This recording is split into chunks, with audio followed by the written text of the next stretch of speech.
This video is brought to you by Nebula. And I gotta tell you right at the start that it's going to be a miracle if this video doesn't get age-gated, and it's probably going to involve some really stupid editing and censoring, so if you want to watch this video uncensored, that will be available up on Nebula. Thanks!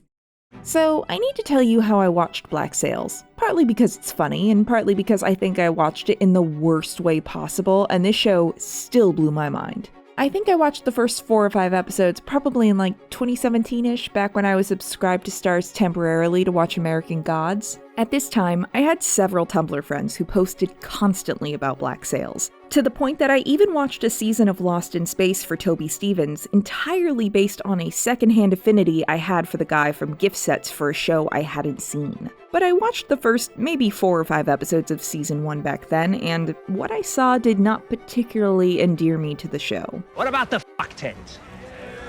Then, at the start of 2024, I temporarily subscribed to Starz because they had, like, some New Year's deal or something, and I really wanted to watch Are You There, God? It's Me, Margaret, which was there at the time. And while I had the subscription for a short while, I figured, why not give Black Sails another shot? I already knew it would be about gay pirates being frequently mentioned in the same breath as Our Flag Means Death, so I turned it on figuring I didn't want to rewatch the first 4 or 5 episodes that I hadn't really enjoyed, and then in some kind of fugue state I cannot explain to you all, I accidentally watched episode 6 of season 4, and for those of you not in the know, a major character dies in that episode. I was on episode 7 before I was like, wait a second, there's way too many characters I don't remember. So I went back to episode 6 of season 1, still not rewatching the first 5 episodes, and then from there, I made my way through, and by the end of season 1, I was certainly interested.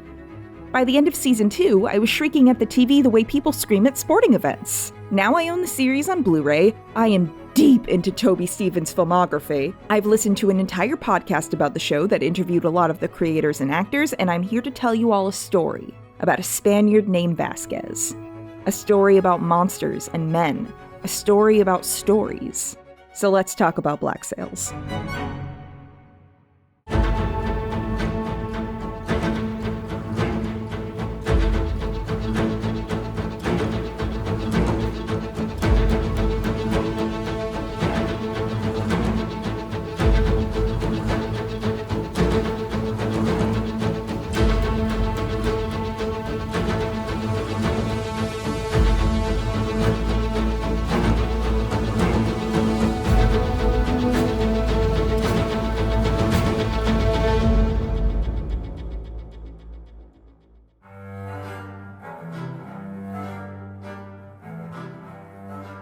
Before I can talk to you about empires and kings and darkness and dragons, I have to give a brief rundown of the story we're telling here. Black Sails is sort of a prequel to Robert Louis Stevenson's Treasure Island. More on that later. But the series follows James Flint, the pirate captain of a ship called the Walrus. He's tracking a Spanish ship, the Urca de Lima, to try and get their massive haul of gold. So much gold that it could change the course of things for him, his crew, and all the pirates of Nassau forever. So let's run down the folks who made it. The show was created by John Steinberg and Robert Levine. The pair seem to have worked together in some capacity for a while now. Steinberg was one of the creators of the 2006 CBS show Jericho, and Levine worked as a writer on that show. In 2010, Steinberg created another show called Human Target, which Levine was an executive story editor and writer on. Then both of them worked as showrunners on Black Sails, and have since gone on to co-create something called The Old Man, starring Jeff Bridges in 2022, and Steinberg is one of the creatives behind the new Percy Jackson show for Disney+. Now, over 38 episodes, Black Sails had a lot of directors like Steve Boyum, Alex Sakharov, Lucas Etlin, and Stefan Schwartz, among several others. There were also a lot of writers on the show, like Heather Belson, Lisa Schultz-Boyd, Tyler Van Patten, Mark Brzezinski, Josh Rothenberger, Brad Caleb Kane, Dan Schatz, and even more writers. Look at all those writers. The score was composed by Bear McCreary, who you might know for his excellent work on Battlestar Galactica, Da Vinci's Demons, The Walking Dead, The God of War games, and the Happy Death Day films. His score on Black Sails is rad, I'll talk about it more later. Then there is the cast, led by the aforementioned Toby Stephens. Oh, hello. I'm Toby. In fact, I'm Pirate Toby. Whose mom is Maggie Smith, by the way? That's fun. Stevens has done a lot of Shakespeare, including the 1996 Trevor Nunn Twelfth Night film, and also there's this production of Coriolanus where the man was apparently coated in stage blood. But you might know him from the 2006 Jane Eyre miniseries where he played Rochester, or Netflix's Lost in Space. He played Poseidon on the new Percy Jackson show because John Steinberg looked at this guy and said, "You will be sad and nautical," and Toby Stevens said, "Yes, I will."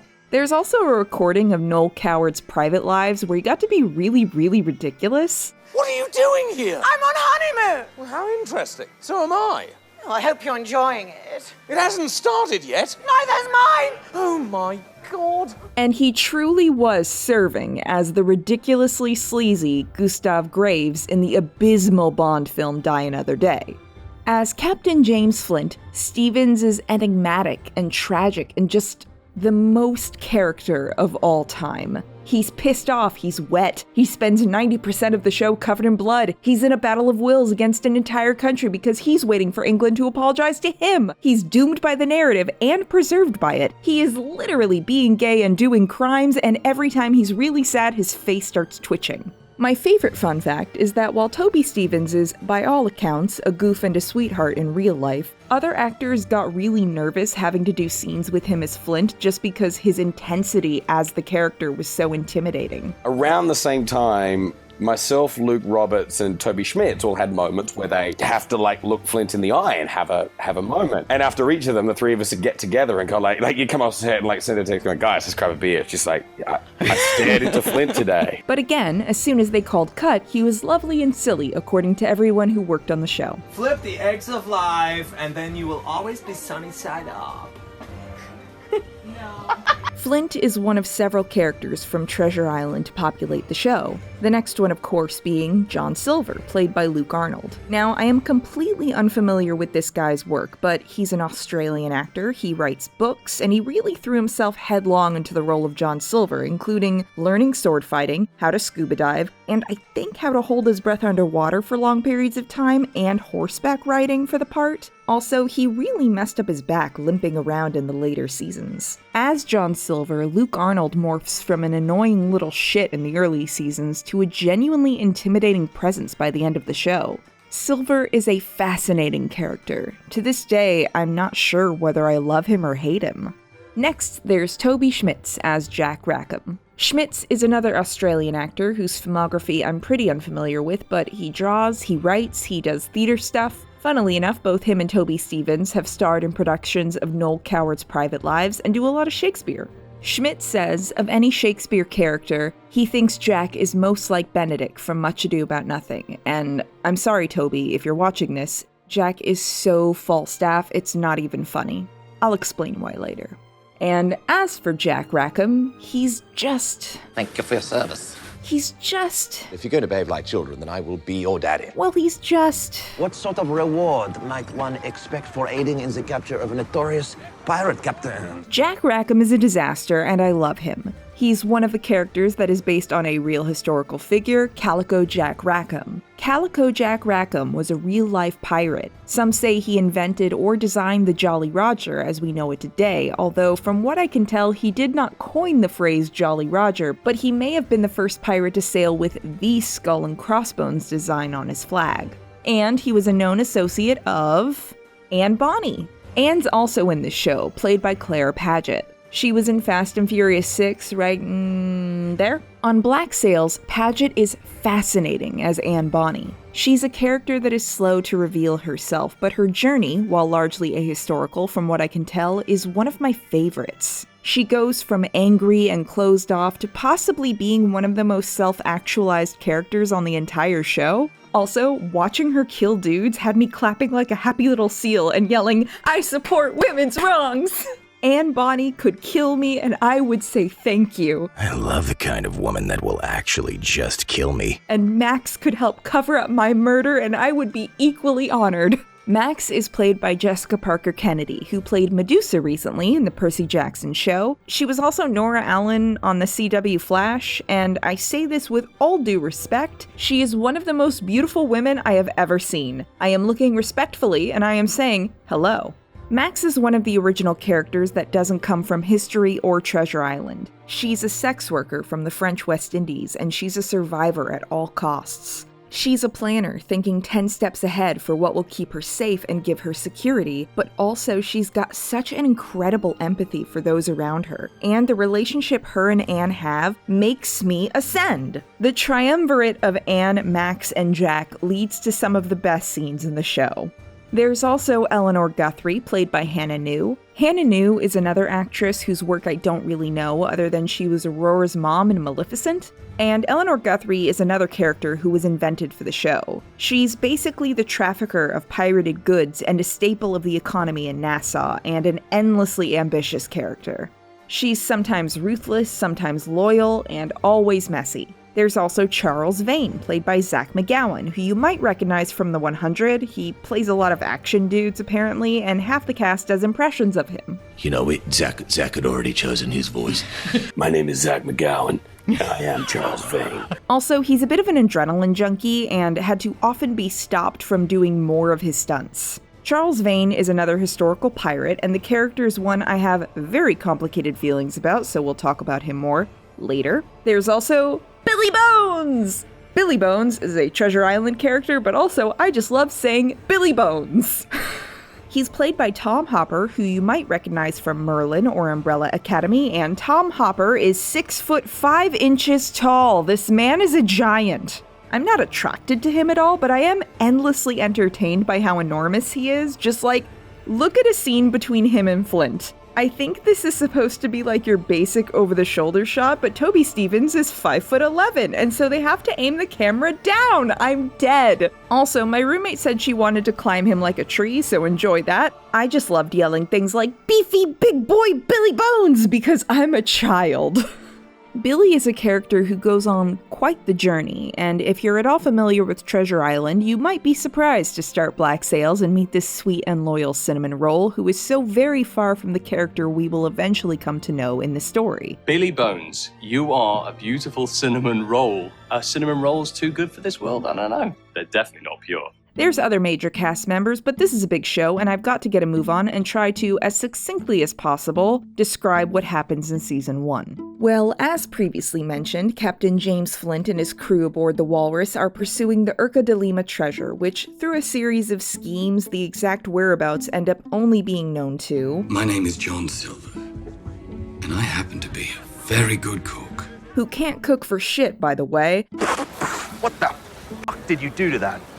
I cooked it? You absolutely did not. And is ostensibly the ship's cook along with Randall. Also, for the entire season, the Walrus crew are constantly debating whether or not to oust Flint as captain. In the first episode, this guy Singleton makes the mistake of challenging him to single combat, which ends badly for Singleton. But the crew's shifting loyalties in the face of a captain who is too aloof and concerned with his own priorities is an ongoing problem. But now it seems they feel I'm too weak. I was gonna say unlucky. There's also Miranda Barlow, played by Louise Barnes, who lives on Nassau and has a very complicated relationship with Flint that goes back years. They're close, but also it's messy, and Miranda is unhappy in Nassau and wants to go somewhere like Boston, and she wants Flint to accept a pardon from England for his crimes so they can go there, but Flint says he can't accept a pardon because... It requires an intolerable sacrifice. To accept a pardon? To apologize. Apologize? Who will you be apologizing to? To England! This ends when I grant them my forgiveness, not the other way around. And that's fascinating. Flint's quartermaster and second-in-command, Mr. Gates, is the guy managing this mess all season long to try and keep things from getting out of hand until he can't anymore. He's great, and I love him. When I said we would need to keep our tempers in check if we were going to make this meeting happen, I should have specified we'd need to do so for the duration of the meeting as well. 5 minutes later. Now let's talk about his man that you killed. No, that's all right. We can wait.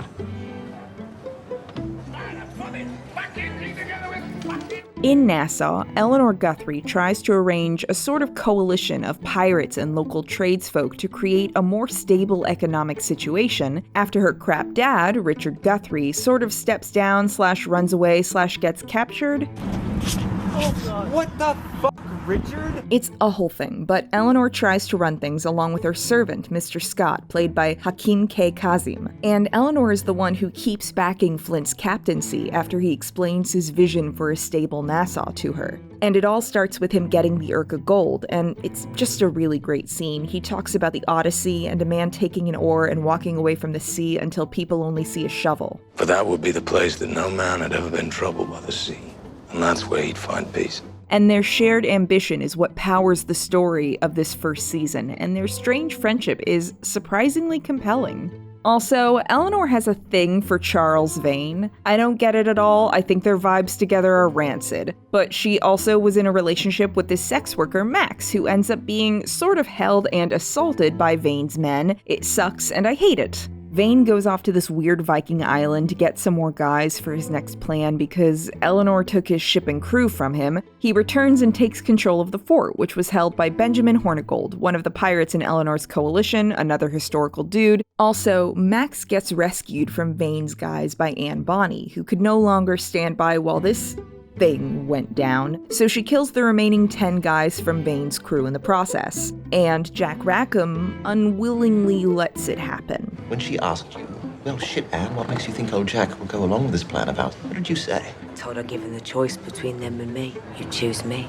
It's very fucking touching. By the end of the season, Rackham has acquired a local brothel and lost his crew, and Max ends up being the one to help him run the brothel. Get your fucking house in order. And I love her so much, oh my god. Meanwhile, aboard the Walrus, while they're being pursued by another ship, Billy Bones goes overboard, and people think Flint might have pushed him over, which is when Gates is officially done with Flint's crap because he loved Billy like a son and doesn't believe Flint when he said he fell. Then they go to the coordinates where the Urca de Lima was supposed to be, and it's not there. And Gates is like, I'm gone, knowing his leaving will ruin Flint's plan, and Flint murders him while crying and apologizing. This is not what I wanted. I'm sorry. I'm sorry.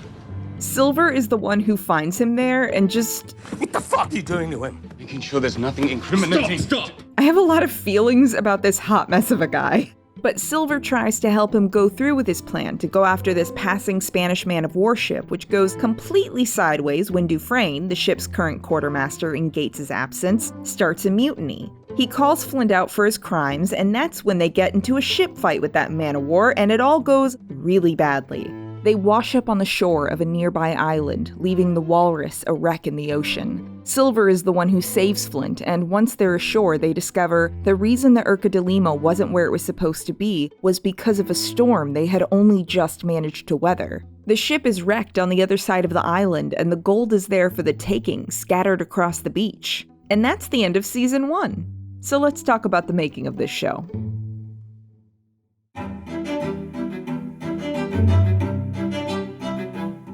Black Sails began when John Steinberg wanted to make a pirate show that, in his words, was sort of like if Deadwood met Master and Commander. He said that an entirely historical approach didn't quite do the things that interested him, but he thought that an entirely invented story wouldn't interest people either.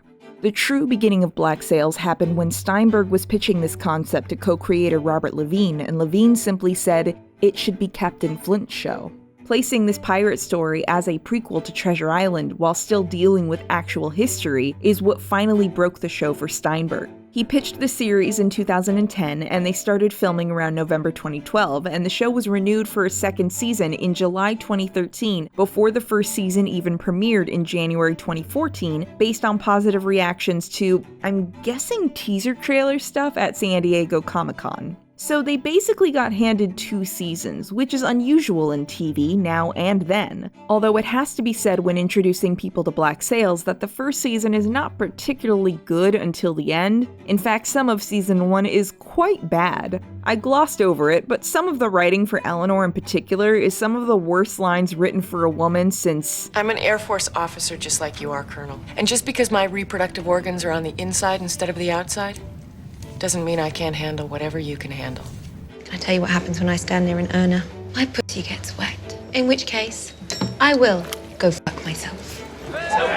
The entire plotline with Max getting sexually assaulted feels pretty gratuitous, and while I think they later build on that in an interesting way, I don't think it's something that needed to be as drawn out as it was. Like, she was introduced to us as a sex worker. She could have just had bad experiences prior to the show. Also, the Blackbeard scene?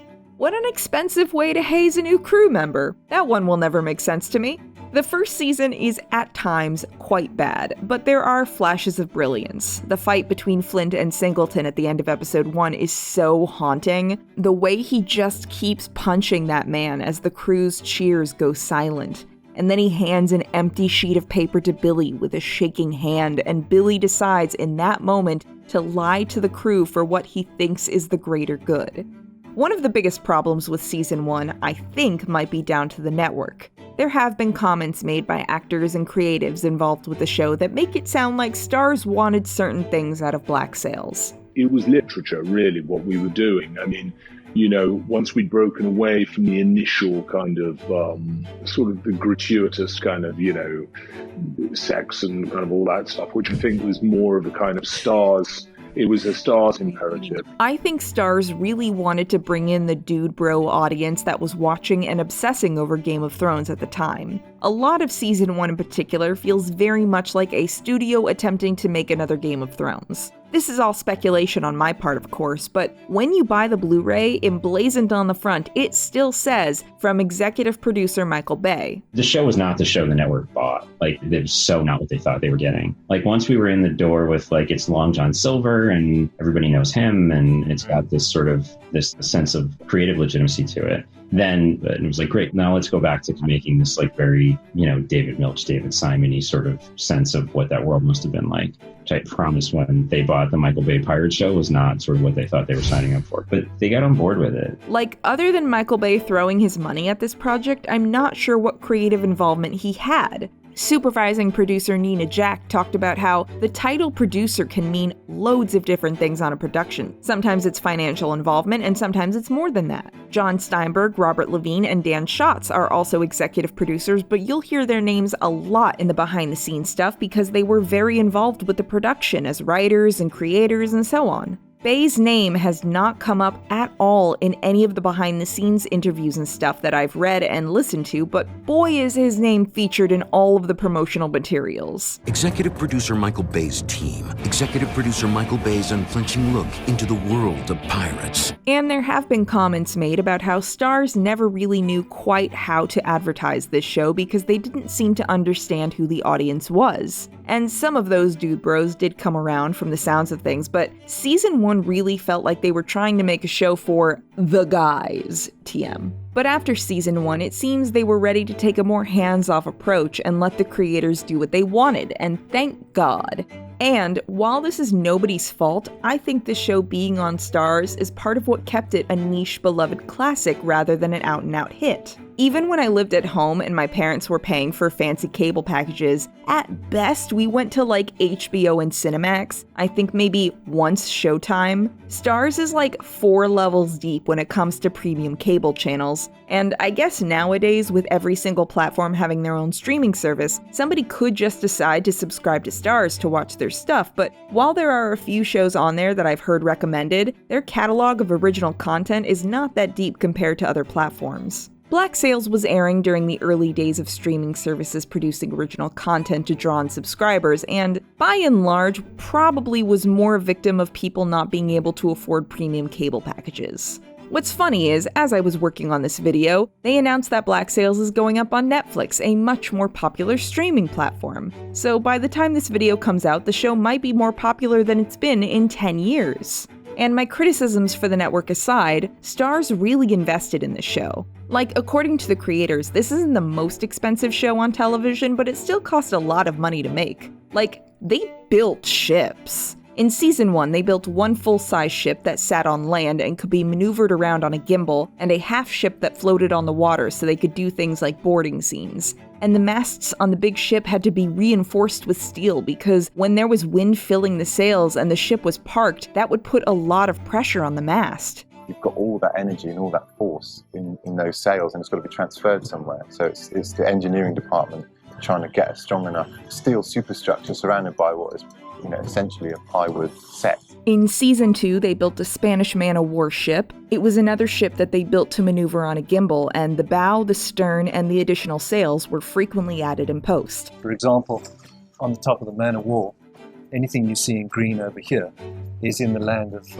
CG. So this is all digitally generated. And even still, this ship was so huge, they could only move it forwards and backwards on the lot, unlike the other ships they built, which they could maneuver in any direction. And apparently, these ships were so good, they've been used on other shows like Outlander in the years since. Black Sails mainly filmed in and around Cape Town in South Africa, and this sort of area with the ships was apparently near an airport. They frequently had to stop filming for airplanes passing by. If there wasn't any wind and they needed wind machines for the scene, then that would ruin any dialogue, but also in one particular sequence in season 3, there needed to be no wind at all. There was a storm sequence where they built like half of a ship deck that could tilt and turn, and they had these fans blowing water at the actors at like 50 miles an hour. When the fans and the jet engine were right behind you and you had water being literally blown into the back of your head, and my ears were like literally like that, and the water was taking the skin off the back of my ears. I was like, what are we doing here? In season 4, the series had some scenes set in Havana and also Philadelphia, and apparently, with the sets they built, Philadelphia was literally right around the corner from Havana. Along with all the impressive work the production team did on sets, also there was a lot of effects work, because they basically never filmed on the water. Like, they didn't take a ship out to the ocean and film on it. I would say the biggest challenge is the fact that we are shooting a show that's in and around the ocean, and we are landlocked, so we're trying to use the camera to pretend like the ships are moving in the water as opposed to the other way around. So it seems pretty much every time we get a wide shot of ships in the water, I think it's all constructed in post. For ages, I thought maybe somebody went out with a helicopter and at least shot some plates of islands and bays and stuff like that, and I don't think they did. Like, there's times where you can tell this has to be a visual effect, like the aforementioned storm sequence, but even then it looks good. Especially for effects being done on a television budget in like 2014. Seriously, A+ to whoever built these shots. There were also the many sumptuous costumes, and while some of the stuff in season 1 was pretty ahistorical, my roommate, who's a bit of a clothing history nerd, said the women's silhouettes were right. In terms of prep, it sounds like all the guys and Clara Paget had like a sort of pirate boot camp before every season. Fight training, and in the case of all the boys, working out to get big. I don't know why Clara Paget didn't also go to the Get Big camp, except for the fact that this show was made in 2014. Their justification was that they wanted the sailors to look like they were able to handle heavy ropes and climb rigging and stuff, so again, I don't know why Anne Bonny didn't also get to be swole. I'm very sad about this. Also, I don't know where else to put this, but on a cinnamon topography note, starting in season 2, this show loves a shot of a boot, or even sometimes shoes or just feet. Like a lot.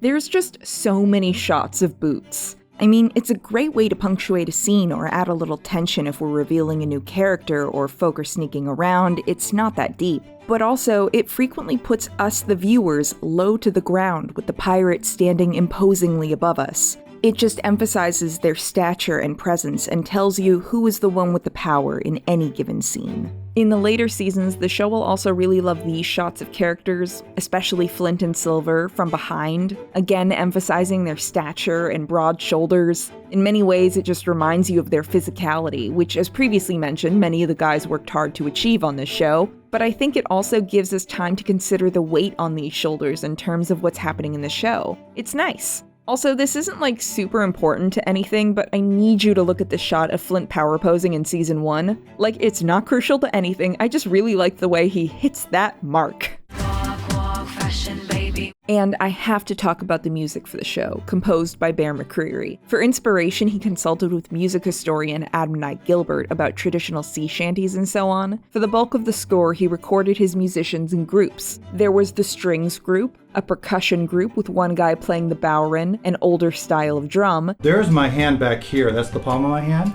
So I'm pressing and or sliding at the same time, and then I'm striking above it. and this guy playing an instrument called the bones, which is apparently so old we don't know how old it is, and it sounds like this.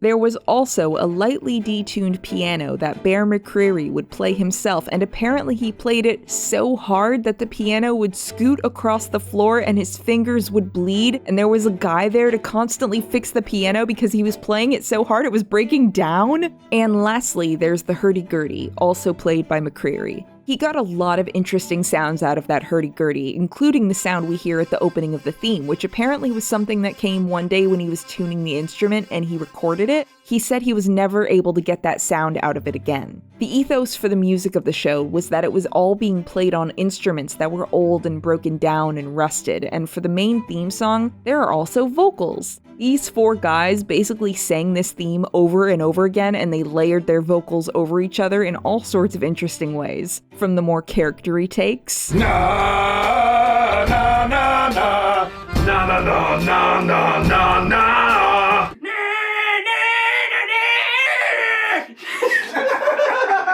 to this weird breathy thing that this guy insisted would make it sound like there's just loads of dudes singing.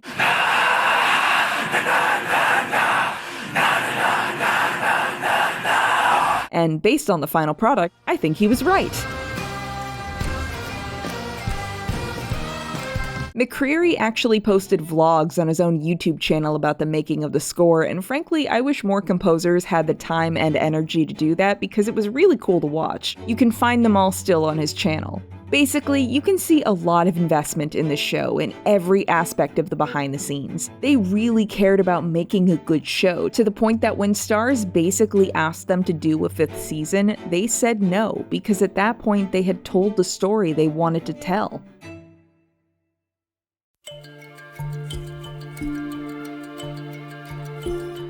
Season 2 might be my favorite season of Black Sails, which is saying a lot. This is the season that shows us who Flint really is, and who John Silver will become, and so much more. By the end of the season, it even changed my mind about Charles Vane. A little bit. In the first half of Season 2, we see Eleanor dealing with Vane's takeover of the fort at Nassau with mixed results. You wanted to take Hornigold's seat at the table. Then that means you assume Hornigold's responsibilities. First among them turning up for the fucking meetings. A creep and another real historical pirate, Ned Lowe, comes to town and threatens Eleanor's whole thing until Vane steps in and kills the guy, thereby acquiring a hostage we saw Lowe capture at the start of the season. This girl's name is Abigail Ash. At the brothel, Max finds her footing as the new madam, and also finds her footing with Anne, who is initially hostile to her, until she isn't. What do you think you're doing?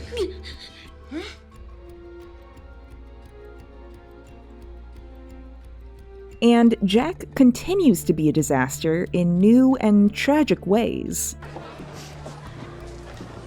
They pissed on me. Until Max is able to engineer a public reconciliation between Vane and Jack for the business that went down last season. With that done, Jack can captain a ship now. And oh, this is Jack's reaction to finding out about Max and Anne. Darling, I can understand why you wouldn't want to tell me about this, but please know that all I have ever wanted for you is to be happy. Come to bed when you're through. Incredible, iconic, award-winning. The trio end up having several threesomes because Anne says she doesn't trust Max and her schemes, and so she needs Jack there to watch her back, which is somehow ridiculous and kind of sweet. They are the messiest people on Earth, and please witness Jack's reaction upon being invited to his first threesome. He goes through like 50 different emotions, and all of them are very funny. Also, there's this side thing where we see him working on the design for his flag. Again, Rackham is the one who may have invented the original Jolly Roger that we all know, so this is fun. Great art has felled empires, and therein lies all the difference. I don't understand what that means.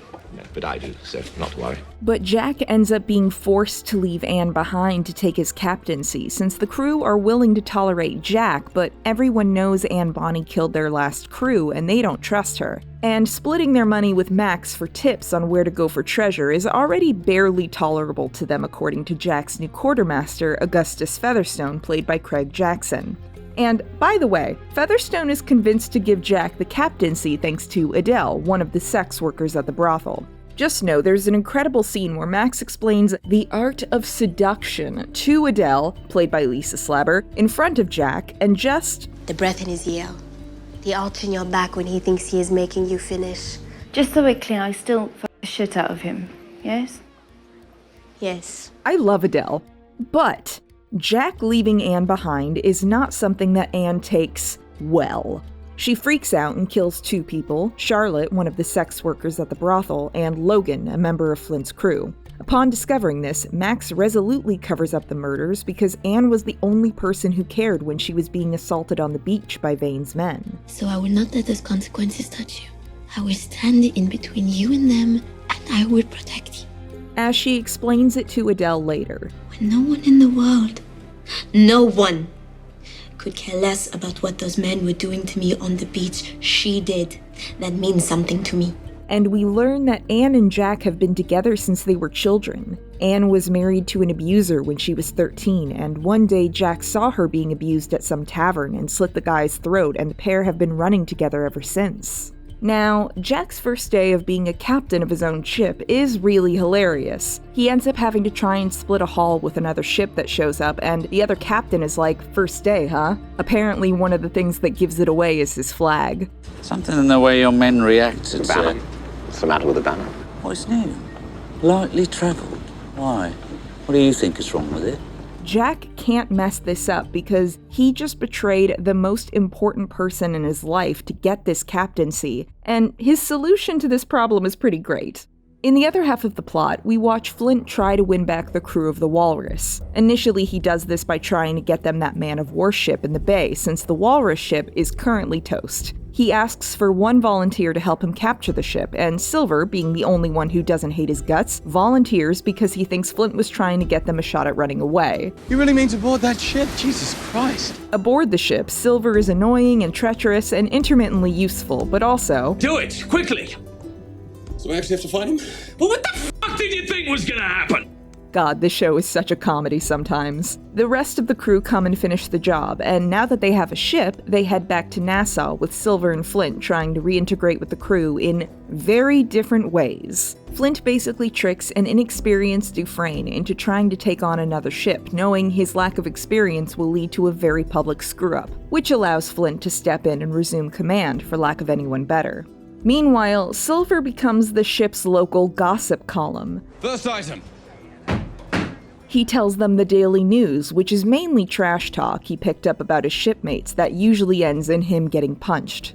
Good luck with whatever this is. When asked what he's trying to accomplish, Silver tells Flint a story about a kid he knew at the boys' home he grew up in, a kid named Solomon Little, who went untouched by all the other boys because he knew everything they wanted to know and how to turn them against each other. Eventually, this bizarre plan of his works when he finds gossip juicy enough to grab people's attention. You fuck the dairy goat. From then on, people do actually start listening to Silver, and we see that Silver is actually really good at manipulating sentiment and swaying people's opinions. When they return to Nassau, Flint ends up in a standoff with Vane because they hate each other, and Flint thinks Nassau isn't safe with Vane in control of the fort. Captain Benjamin Hornigold gets in the fight alongside Flint since he's pissed at Vane for taking the fort from him, and he's pissed at Eleanor for letting Vane keep it. At one point, Vane is having people spread stories about what a monster Flint is to sway public opinion, and when Flint asks Silver about it, Silver realizes that it really bothers him when people think of him like that. The things you've done, my God, it must be awful being you. Oh my god, I love this mess of a man. This standoff between Vane and Flint turns into an all-out war with casualties until Miranda steps in. You see, during the first half of Season 2, we take breaks from the present-day story to go 10 years earlier to 1705 when Flint went by the name James McGraw and was a member of the Royal Navy. He is sent to assist Lord Thomas Hamilton, played by Rupert Penry Jones, in his attempts to civilize Nassau. And initially, James thinks this is a pointless endeavor since piracy is far too useful to the British Empire. Civilization needs its monsters. And also, all the leadership of Nassau thus far has been deeply corrupt. Thomas is steadfastly determined that the key is to pardon all the pirates so they can become proper members of society and the economy and so on. Over the course of their partnership, we see James fall into an affair with Miranda, one which we learn is at least tacitly known to Thomas. So someone might discover you and he shared a bed. I'm concerned they might dig past that. And Thomas and James grow close as well.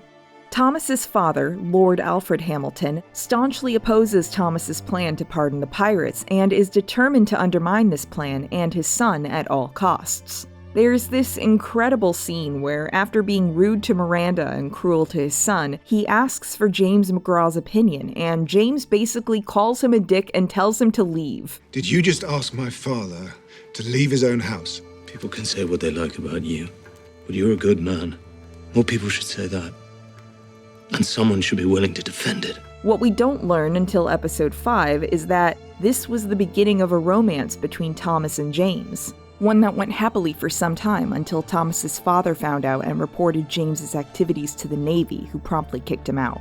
Thomas was sent to a mental asylum, and eventually Miranda and James are told he committed suicide. Both of them are so enraged by this that Miranda tells James when she knows Lord Alfred Hamilton will be traveling aboard a ship, the Maria Elaine, and Flint tracks him down and kills him. Most of these details are revealed in episode 5 when Miranda confronts James. What the fuck do you think I am fighting for? I think you're fighting for the sake of fighting. Because it's the only state in which you can function. She says he has never been able to stop the shame he felt for loving Thomas when everyone told him he was a monster for doing so. The book Meditations by Marcus Aurelius, which we've seen several times throughout the show, was apparently a gift from Thomas to James. The inscription inside, which we can now fully see, reads, "James, my truest love. Know no shame." It's a beautiful scene, and while Miranda's there, she also tells him about Abigail Ashe, daughter to Lord Peter Ashe, who was one of their closest friends in London and an ally to Thomas's cause until the bitter end. Since then, Peter Ashe has become a staunch enemy of all pirates, but Miranda says if they can return his daughter to him, he could be an ally, allowing them to once again follow in Thomas's footsteps, trying to pardon all the pirates in Nassau. Also, just as a quick aside, the transformation of Toby Stephens from pirate to British Navy soldier is astonishing. Even though it's just a matter of shaving some facial hair and putting less dirt on him, it's just really well done. In the flashbacks, when James returns from some time away with a beard, it was such a signal that their good times were coming to an end because we can see him becoming Flint. But anyways, in the present, Billy Bones reemerges having spent time being tortured by the British. He maintains that Flint didn't push him into the water, much to everybody's surprise, and also the two pirates who stayed to watch over the Urca gold, Nicholas and Vincent, return and tell Silver that the gold is gone and the Spanish took it back. In light of all these revelations, Flint gives up on attacking Vane and the fort, which pisses off Hornigold some more, and the crew are lost as to what to do without the gold. Dufresne also abandons the crew at this point and teams up with Hornigold. But before these latest revelations, Silver was becoming concerned that Flint was a little too wrapped up in Vane and Nassau and all these big plans, and that maybe getting the gold was no longer as big a priority for him when it was the only reason Silver was still loyal to him. At one point he threatened to leave, and Flint convinced him to stay, simply by asking, "Where else would you wake up in the morning and matter?" Eventually we learn Silver double-crossed Flint and convinced Nicholas and Vincent to lie, saying the gold was gone in exchange for bigger shares of the treasure. He took the information to Max after he helped Max cover up Anne's murders, and Max gave this information to Jack and Featherstone. And Eleanor, after spending the whole season waffling between her ambitions with Flint and her love for Vane, finally chooses Flint. She sleeps with Vane in order to sneak into the fort where Abigail is being kept and sneaks her out of there. Vane catches them and basically says if she turns her back on him, then they're done and there will be consequences. She takes Abigail to Miranda and Flint, and in response, Vane kills her father and eventually sneaks onto Flint's ship to take it over when they aren't looking. But for a moment, everybody's just enjoying the success of getting Abigail. Flint and Eleanor have a sweet conversation, and Eleanor even has a nice moment with her crap dad. He reappeared an episode or two ago, claiming to have Eleanor's best interests at heart. You are my dad. You're my dad. Woogie, woogie, woogie. But Flint and Miranda take Abigail to Charlestown and to Lord Ashe. This is one of the sweetest points in the show, by the way. Like, Flint seems almost scared of how a teenage girl might respond to him. You're Captain Flint. My name is James. And is just constantly a little bit baffled by this young girl. She was writing about me. But also, here we finally get to see Miranda and Flint at their best, when they are truly working together towards a common goal. They've come to a place of acceptance over their shared past and just... How unrecognizable a woman I am now would be to the woman I was then. I recognize you. You recognize me? Yes. So that's in our favor. It's nice. Of course, Charlestown does not go according to plan. Initially, they just try to beat Flint in the street, but Abigail speaks up on his behalf and gets them to stop. Then, after Peter agrees to see them, the situation remains tense until the three of them speak alone about what an alliance between them could look like. Peter says the best way forward is for Flint to stand up in front of everyone and tell his story. His whole story. You know, like in the 1700s when being gay was a crime? And Miranda doesn't like this at all, but also Miranda has been a little stuck on this clock.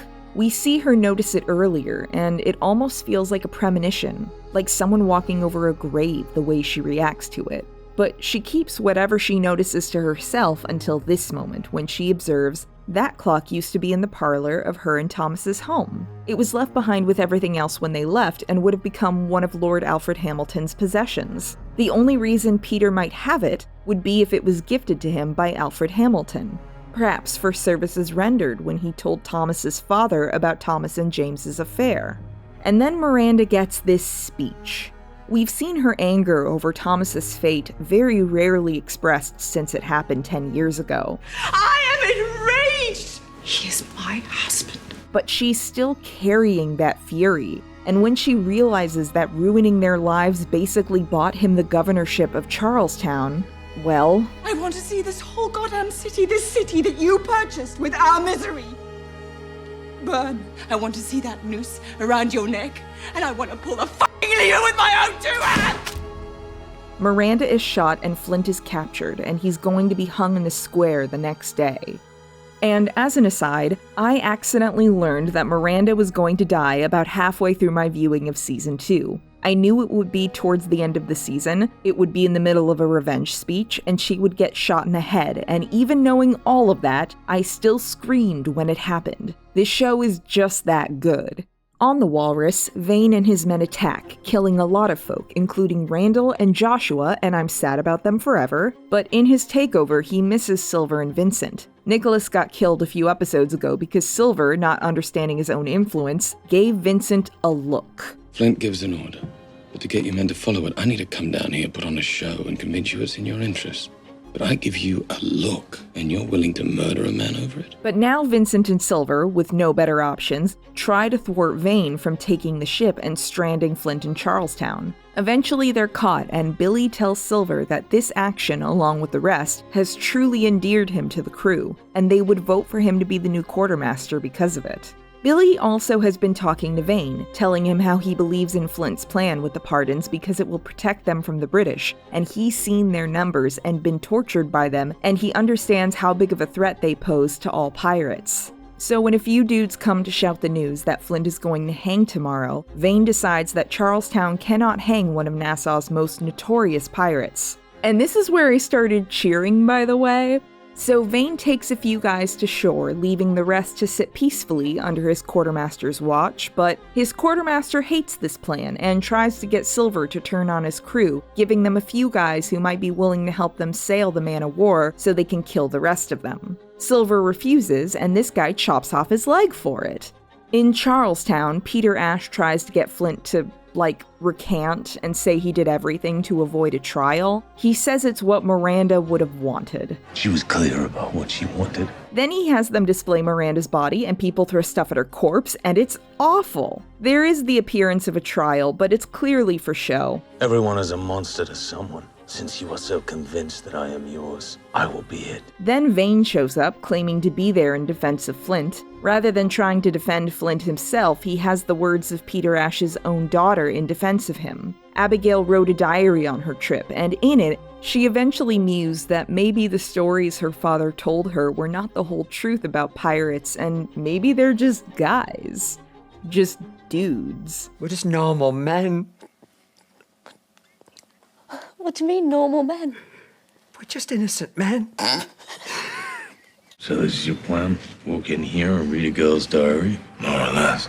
Anyway, after reading her father for filth at the start of this episode, and then again in written form, Abigail never shows up in the show again. So here's what I imagine for her in the future. Let me see what you have! No! Then, when Vane gives the signal, they do the thing that worked to help them take the fort in Nassau back in Season 1. They turn their own cannons on them. In Season 1, they used them to blow up Nassau's own ships. Here, they turn them on the land and start blowing shit up.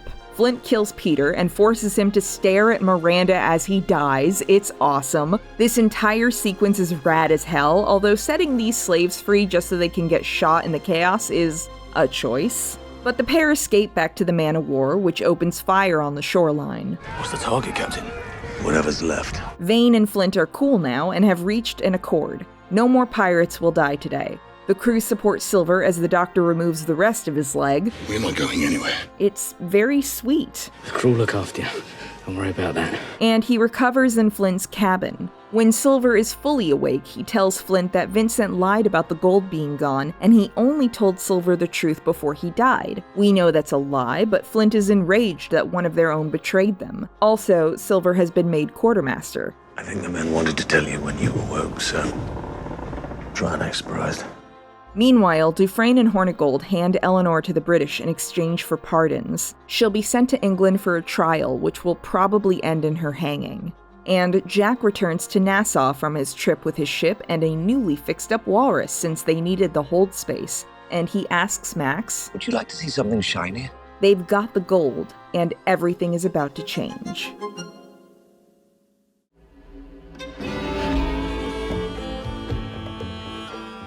So, a thing that must be discussed with Black Sails is its fascinating, multifaceted approach to queerness. People seem to forget about Max and Eleanor when discussing queer rep on this show, but we get their relationship in episode 1 of season 1. I don't think their romantic relationship is given the time or space it needed for an audience to get invested, but there was queerness in the show from the start. Eleanor, an apparent bisexual, goes on to mainly have more heterosexual appearing relationships, but she loved Max, and the show never forgets that they were once in love. Then Max goes on to have the most wild and chaotic polycule with Anne and Jack. I don't know how else to describe it. They are a polycule, with Anne at the center of it. Max and Anne's relationship is so beautiful by the end of the series, always messy, but still full of so much love even when they're furious with each other. Anne can be such a thorny character, even when she's being kind. Thank you for what you did for me. Didn't do it for you.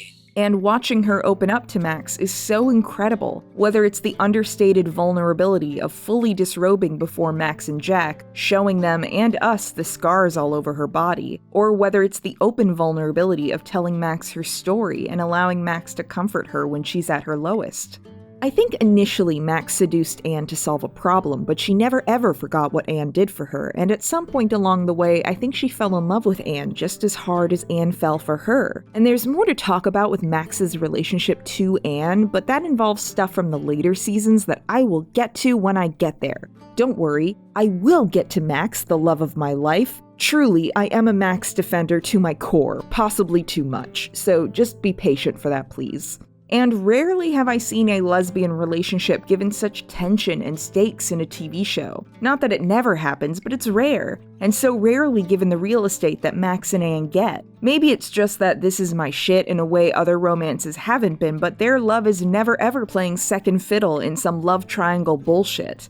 Even when Max and Jack are slightly vying for Anne's affections, their shared love for her always comes first and is often what allows them to find common ground.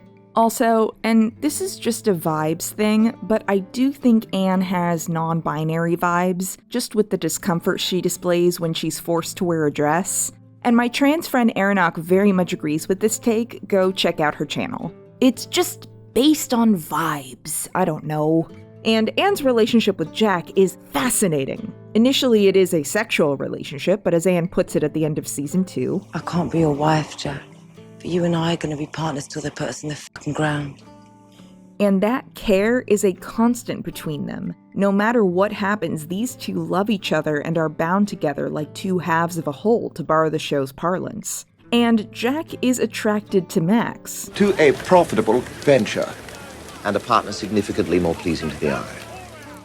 But both Jessica Parker Kennedy and Toby Schmitz agree that the pair do love each other by the end of the series. Although theirs might be more of a platonic bond, but they have threesomes. Several of them. And this isn't the only polycule on the show, because we need to talk about the Flint of it all. Because Flint was basically in a polycule with Miranda and Thomas. Miranda was Thomas's wife, but she liked to sleep with James, and James and Thomas were in love in a way that Miranda herself acknowledges was something special. What he shared with you, it was entirely something else. When the trio are forced apart and Miranda and James learn of Thomas's death, it ruins them. They are still tied together because of their love of Thomas, but both of them are also kind of like the living embodiment of their loss to each other. They do care deeply for one another, but it seems the loss of Thomas damaged their relationship irreparably until basically the end of season 2, where we see them finally finding a new stride as equals and partners, right up until Miranda's death. And Flint's queerness is probably the reason this show is so popular. When people talk about this being a gay pirate show, they're usually talking about Flint, which is a huge disservice to Max and Anne, and even Eleanor, but yeah, I knew this show would eventually be queer, and that's why I tried to watch it twice. After Our Flag Means Death, the two shows were often compared as the two gay pirate shows. I won't delve further into comparisons, because boy do people get mad about that. When it comes to Flint's queerness, it was pretty much always a part of the show once they had fully developed the story. We were trying to build the story. We wanted whatever this thing was that made him feel alienated to be so deeply tied into who he was that there was no way he was ever going to dismiss this thing that happened to him. Sometimes you stumble into answers to complicated questions early and you just kind of stick into it. And I think in this one it was, how do you make the thing that he resents about England, the offense that sort of gave rise to it, so personal that he can't separate himself from it. Toby Stephens knew Flint was gay when he took the role. John Steinberg and Robert Levine told me the whole backstory before I even took the role. I mean, when I was about to test for it, they said, look, we need to tell you exactly where this is going. We want to let you know. And I just thought it was the coolest. The whole point was the reason he is this man is because of everything that's happened in his past to him, and the way that it's made him sort of shut down as a human being. The reaction to the reveal of Flint's queerness on a show that was marketed towards the guys, TM, was, as I understand it, pretty not great. I mean, the furore that went on. What I found so hilarious was there was just all of these guys, going, oh my God, what have you done? You've taken away my hero and all this stuff. You ruined him, According to John Steinberg, they had initially planned to reveal Flint's queerness back in season 1, and the network said no. I don't know, to be candid, how much of that was, we're not sure we're comfortable with it, how much of it was... Right, sure. Yeah, it could be for the wrong reason, the right thing for the wrong reason. Steinberg went on to say the note he received from the network was essentially, why should we care that Flint is gay? We don't care about Flint yet. Which isn't terrible feedback on its face, but is also potentially due to the hesitance around portraying this fairly macho masculine guy as queer. Rupert Penry Jones, who played Thomas, even suggested his part in the show, i.e. the romance, might have been cut back. In an article for Digital Spy magazine, he's quoted as saying, "I knew that it would be a big deal. Can you imagine the lead character in a show about pirates with a famous character like Flint, and you're going to basically say that he's gay? That's kind of massive." He went on to say that he was under the impression he was going to have a bigger role on the show. I don't know what happened, but I think maybe there were some people at the top who were uncomfortable about that side of things. so maybe it didn't get put into the show as much as it was originally going to be. Steinberg also said they had to fight for what he described as Anne's coming out storyline, i.e. Anne coming to terms with herself in season 2. So the fact is, the show was really fighting an uphill battle in 2014 to depict what it did and how it did, and frankly, it ends up being one of the most compelling pieces of queer media I've ever seen. And there's a lot of different relationships on display throughout the show, and just the way we learn about Flint and Thomas, the slow burn of its reveal, the tenderness of what we're shown, it's romantic as hell, and no shame. Genuinely, what a gorgeous line and a beautiful scene, and the reveal that it's addressed to James, intercut with their first kiss, had me screaming like a dude watching sports. The build-up and the little hints that we get in these loaded looks between them, it's just great. I could rave about it forever. And yeah, I do wish Flint got to be in an active queer relationship during the events of the show, but that's just me quibbling when I love what we got and how we got it so much. I can't really say where I would change things if I could. Listen, they really wrote us a Be Gay Do Crimes pirate show, and it's rad as hell.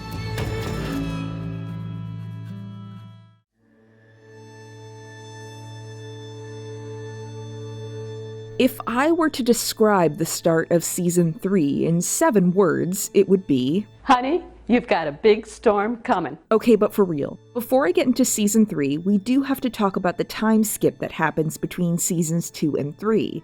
I think this jump in time is where we see the most of what I'm going to gently call missed opportunities. Like, we skip over most of Flint's initial grieving for Miranda. There's never really any time for him to process any of it in season 2, and when we find him again in season 3, now with a shaved head, he's deep into this bottling up his feelings self-destructive thing.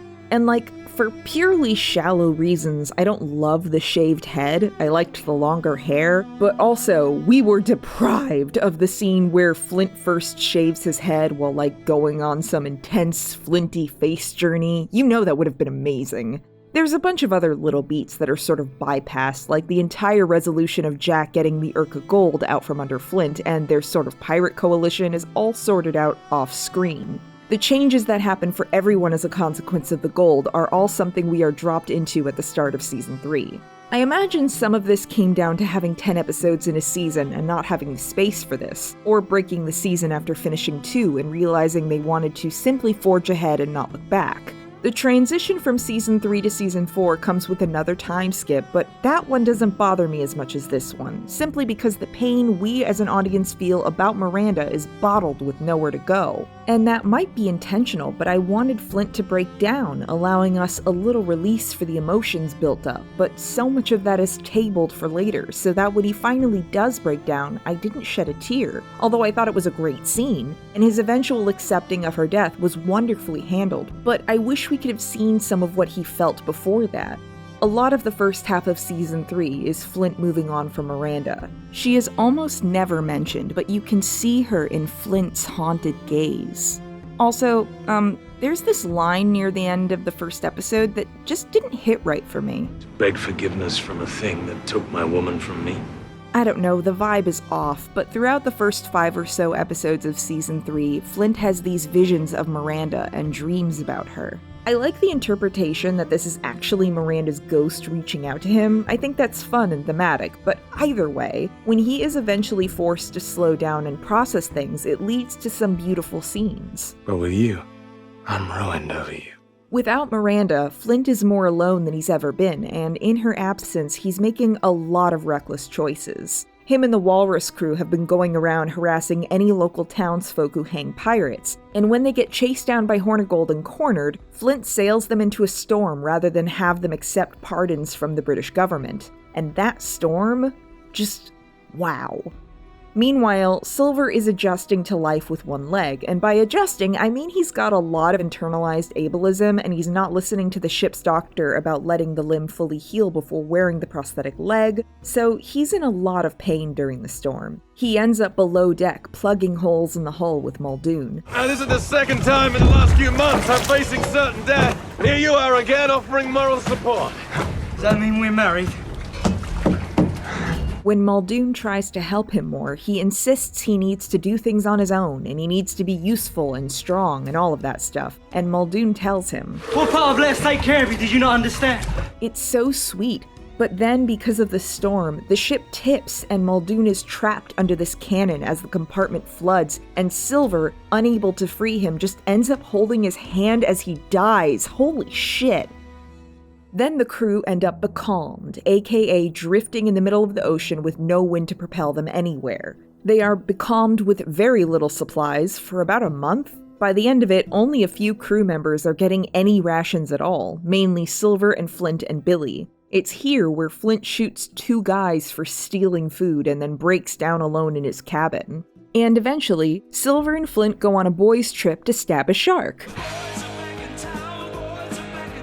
I'm kind of joking, but also kind of not. Billy and Silver have been talking about how Silver was unable to control Flint, which is his job as quartermaster. The quartermaster is supposed to keep the captain in check and represent the crew's interests. Billy told Silver that somehow both Gates and Miranda were able to get Flint to listen to them, so Silver needs to do it too. And the way he does that is, on the rowboat on the way out to stab a shark, he tells Flint that he was the one who engineered the whole trickery with stealing the Urka gold out from under them last season. Why are you telling me all this? You will account for me. And Flint doesn't do anything except ask what happened to Silver's larger share of the gold. I gave up my claim to it. Why did you do that? Because I saw no way to hold it and remain a part of this crew. And that seems to satisfy Flint. Not long after that, the winds return and they wind up on an island. While everyone's relieved to have fresh water and so on, they get captured by the local Maroon colony. Maroon colonies were essentially groups of escaped slaves who set up their own colonies, for lack of a better word, in remote areas mainly. Some were small, some were big. We're going to talk a bit more about Maroon colonies later, but that's the basics. And these Maroons put them in a cage and basically tell them even if they found this island by accident, the free people on this island can't risk them giving away their location to those who would force them into servitude again. There in that cage, they meet Ben Gunn, who came onto this island with another crew. Now he's the only one left, and for a while they basically remain captives. Meanwhile, in Nassau, so much happens. I have no notes. Initially, we get to see what wealthy pirates look like, and it's pretty funny at times. Just how fucking stupid exactly are your men? It's hard to say.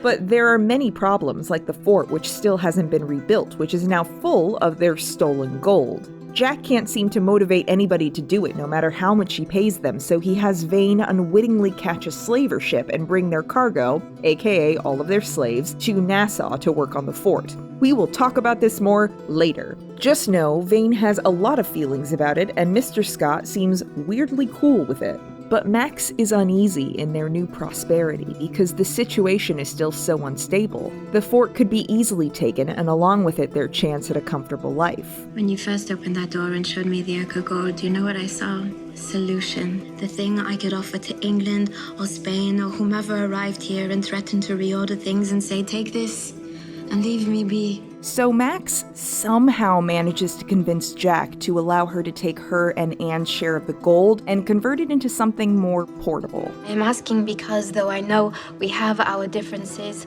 I know there is one thing we share. We both love her.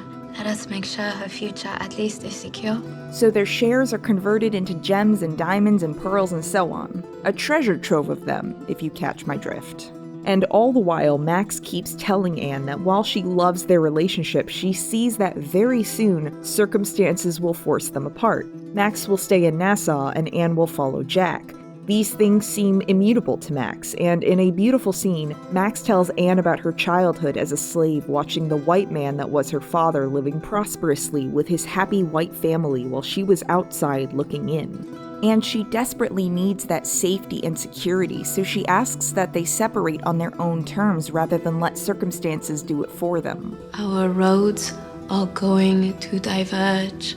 Let it be now so we may not live in fear of it. God, I love Max. Also, Blackbeard shows up. He's played by Ray Stevenson, and he's called Teach on this show. Vane was apparently sort of his protege, and he has big paternal feelings towards him. But while all of this is going down, there's a new governor coming to town, and his name is Woodes Rogers. He's a real historical guy, we'll talk about that more later. He's played excellently by Luke Roberts. But Woodes Rogers in this story comes with Eleanor. He took her from her cell in England, where she was probably going to be hanged for her pirate crimes, and offered her her life in exchange for her help and local knowledge about the pirates of Nassau.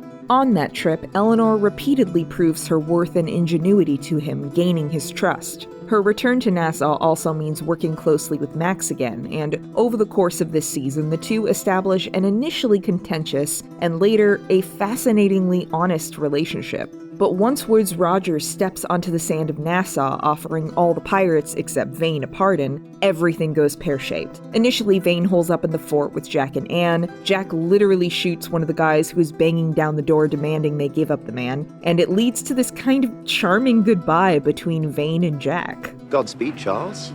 Fuck you, Jack.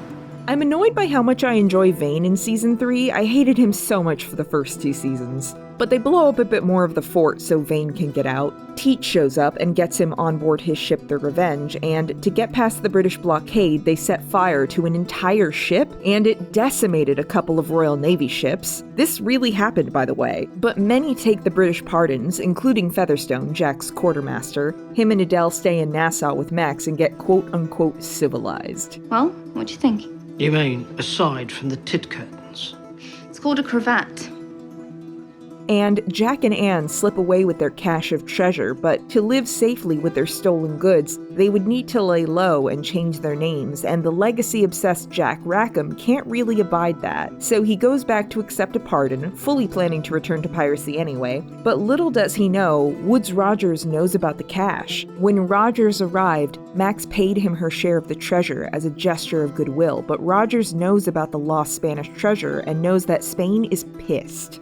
They want the treasure back in full, or they're threatening to come and sack Nassau the way they did once before. This is also based in history, although the show calls that event the Rosario Raids, and the history book I read on the Bahamas mentions no such thing. But Spain did violently invade the Bahamas several times, in 1684, 1703, and 1706. I'm guessing the Rosario Raids would be one of those latter dates. But in the show, Eleanor's mother died in these raids, and everybody really doesn't want that to happen again, so they're out to find Jack Rackham and Anne Bonny and retrieve the rest of the gold. Also, Rogers has a lady's maid, Mrs. Hudson, played by Anna Louise Plowman, Toby Stevens' wife, who you might recognize from a few episodes of Stargate SG-1. In this show, she is mild-mannered but incisive in her observations. She was forced into being a spy for the Spanish, or else this guy was going to murder her children.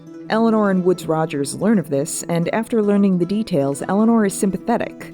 Also, Eleanor and Rogers start, you know.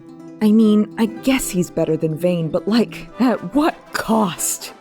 So when Jack Rackham comes to Nassau to accept a pardon, he of course uses his real name and is nabbed immediately. He and Woodes Rogers have a very funny conversation. I know you. Some. I read your book. Did you?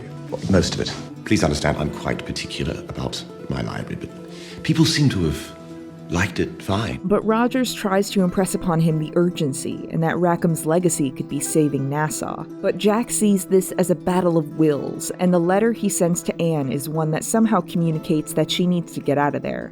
Now, Jack is captured, Max is tired, and Anne is on the run. It's pretty bad. But also, when the British were showing up in force, Mr. Scott was directing those slaves Jack Rackham stole to rebuild the fort.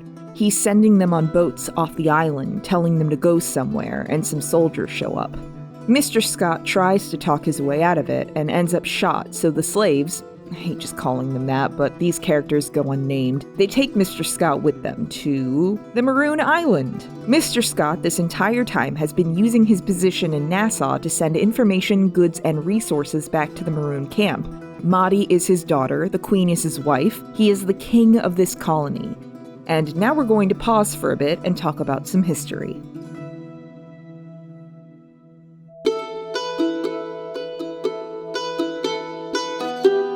So there's a lot to talk about with this show and its approach to history. It's certainly loose, John Steinberg described some of it as fan fiction, but it does intersect with real history in many interesting ways. The sort of democratic pirate society depicted is by all accounts fairly accurate. The sort of mess of accents we get in the show is probably accurate since none of the characters are from Nassau. Most of the original indigenous people of the Bahamas, the Lucayans, were wiped out in the 1500s, although another indigenous group, the Arawaks, survived and still exist today. But most people in the Bahamas at the time the show takes place in would have come from somewhere else, and that does sensibly translate to a lot of interesting accents. Also, fun fact, Toby Schmidt says Jack Rackham's accent is basically like 1950s RAF pilot and is something the character constructed years ago as an attempt to fit in with a bunch of pirates. Obviously, characters like Jack Rackham, Anne Bonny, Edward Teach, Woodes Rogers, Charles Vane, Ned Lowe, and even Benjamin Hornigold were real people. The show continually nods to their real histories, with Teach constantly reminiscing about his wives.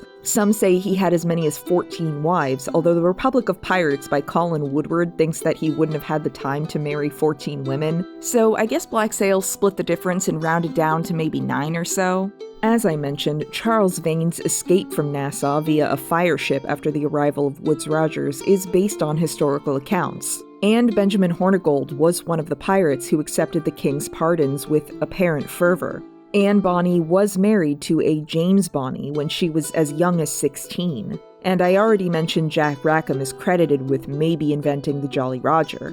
The Urca de Lima was a real shipwreck, although I couldn't find a ton on it. According to Steinberg in one of the little history featurettes on the Blu-ray. The truth of this story is that Nassau really became a boom town when the gold from the Urca de Lima came back. And even little things like the sacking of towns that hanged pirates was something that happened, but it was Teach, not the fictional Flint, that did that. And Teach and Vane were not nearly so close in real life, but Vane did resolve to team up with Teach when he escaped Nassau after Woodes Rogers' takeover. And Woodes Rogers was a former privateer who published a book on his own exploits before he became the governor of Nassau. And while I'm on this pirate history bit, here's a fun fact. Did you know there were Jewish pirates? If by some miracle John Steinberg watches this, I mean, I'm guessing from your name you might find this interesting and be one of the chosen people, you know, a fellow mensch, a lover of bagels and schmear. So, John Steinberg, did you know there were many Jewish pirates? I bet a show or movie about them would kick serious ass, John Steinberg.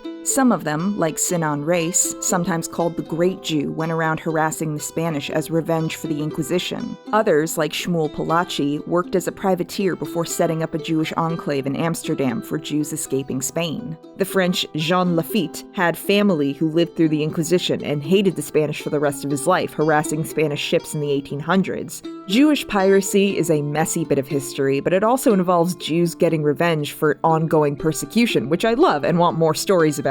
Anyway, ranting tangent aside, the show's remixing of history is fascinating, but I'll be honest, I did not dig that deep into pirate history. From what I understand, it's difficult to confirm the factuality of it because so much of it is based in hearsay of the time period, and it would have probably taken a lot of reading to get a decent handle on that, and I was much more interested in other historical aspects this show touches on, like its handling of storylines around slavery and maroon colonies in the Bahamas and the Caribbean at large. So I went and got a second opinion from Foreign Man in a Foreign Land about all this, since he's from the Bahamas. And just a heads up, most of our conversation is actually going to be in Chapter 10. So first off, let's establish some basic facts. Pirates absolutely did catch slave ships and sell those captured slaves for profit. They were selling us all. Like, if you go downtown, there's a downtown place in Nassau where it's called Pompey Museum, and the Pompey Museum is related to the Pompey Square where they sold slaves. And the show does make mention of this history. We've taken slaves onto the crew before, freed a lot of them. Won't that put us in good stead with them? We sold more than we freed, and they know it. It is also true that escaped slaves did join pirate crews. According to the Republic of Pirates, at the height of the Golden Age, it was not unusual for escaped slaves to account for a quarter or more of a pirate crew. And several mixed-race folk would rise in the ranks to become proper pirate captains. Hakeem K. Kazim, who plays Mr. Scott, apparently did some of his own research on the subject and speaks of it on one of the behind-the-scenes featurettes. Slave ships were raided by these pirate ships, and so the slaves on this ship would have a choice. They'd either join the pirates or get thrown overboard. They were judged purely on their talent and effectiveness as sailors, not on the color of their skin. The only option for them was either slavery or this form of freedom. So the relationship between pirates and slaves was messy, to say the least. Some pirates used slaves as a method of payment. Some pirates used captured slaves for heavy labor on board their ships. Edward Teach kept slaves. Stede Bonnet, a former planter in Barbados, owned many slaves. And that's just what I found from a couple of books I read. Charles Vane in Black Sails has this whole backstory as a former slave to this Viking guy, and is pretty abolitionist, albeit in a rather disorganized way where he just talks about it a lot. But we know very little about the real Charles Vane's background. The one pirate book I read didn't say much about him on the topic, but given all the previous facts, he was as likely to own and trade slaves as he was to be friendly and sympathetic to them. But on the other hand, some pirates did join some maroon colonies. Not a lot, but some did. So the dynamic is complex, and we'll talk about the show's handling of that more after season 4, so let's talk a little about maroon colonies. So the English word maroon, and its French equivalent marron, are based on the Spanish word for escaped cattle, cimarron. Yikes, I know. How this also became synonymous with, pirate marooning might have to do with, maroon colonies often being in remote locations, but that's just speculation on my part. Sound off in the comments if you know the reasoning behind this. Now, Steinberg cited Queen Nanny as a direct inspiration for this storyline, and you can see the Queen in the show is certainly styled like Nanny, so I did focus a bit on the history of the Jamaican Maroons in my research. So Queen Nanny, sometimes called Grandy Nanny or Nanny of the Maroons, was the spiritual leader of one of the maroon colonies in Jamaica, the Windward Maroons. They even named one of their towns after her, calling it Nanny Town. Not a lot is known about Queen Nanny, but she has become a figure of folklore and legend. Many speak of her powers as a sorcerer or Obeah woman. Several accounts describe her catching bullets as they were fired at her, and some say she had a sister Shanti who remained enslaved out of fear. It is said when the Windward Maroons eventually signed a treaty with the British, Nanny disagreed with the men about signing the treaty and was not present for treaty negotiations. Remember that factoid for later. And in terms of just broader stuff, there were some maroon colonies that were styled after monarchies with leaders called kings and queens. The remote location in a forest full of traps was definitely a setup utilized by maroon colonies, and the very fortified central location is in line with historical facts. Black Sails even touches on the difficult economic position of a maroon colony, since they can only grow and manufacture their own resources. Other necessities, in particular firearms for self-defense, had to be gotten through other means. Sometimes they were traded for, and sometimes they were stolen. In the show, Mr. Scott had a stash of weapons he wanted to send to them if there was a need, and later it is suggested that maybe their new pirate acquaintances could acquire such items for them. In history, maroon colonies were often in communication with the local slave communities. This is a dynamic we see more in season 4, but it's an interesting fact of their existence. Alvin O. Thompson describes this relationship as a symbiosis, with maroons depending heavily on enslaved people for the majority of their population, sometimes for food, arms, and various other kinds of materials, for information on what was taking place with the authoritarian state. And maroons often facilitated enslaved people's escape, providing them with protection and sustenance and traded goods with them. In the book Flight to Freedom, which I've been quoting from, Thompson quotes historian Orlando Patterson and his article Slavery and Slave Revolts, a socio-historical analysis of the First Maroon War in Jamaica. Patterson states that all sustained slave revolts had to be linked with marronage, since the only way in which a slave population can compensate for the inevitably superior military might of their masters is to resort to guerrilla warfare. And this again comes up in a way in season 4, but the show is not a one-for-one thing. In Black Sails, we eventually see Flint is the one leading the Maroons in a fight, but most Maroon colonies had good fighters and planners. Many had rigid command structures and understood military formations and so on. And largely because the history of the Maroons is so dense, there's a lot that this mainly pirate show just doesn't cover. Like, some colonies became rooted and fortified like the ones we see in the show, but some didn't. Some never had the numbers or leaders to fully form into a sustained group. And the show gives us a colony that's so isolated, it suggested the pirates get stuff for them, but many colonies did their own plundering of nearby plantations and white settlements. And some of those colonies survive to this day.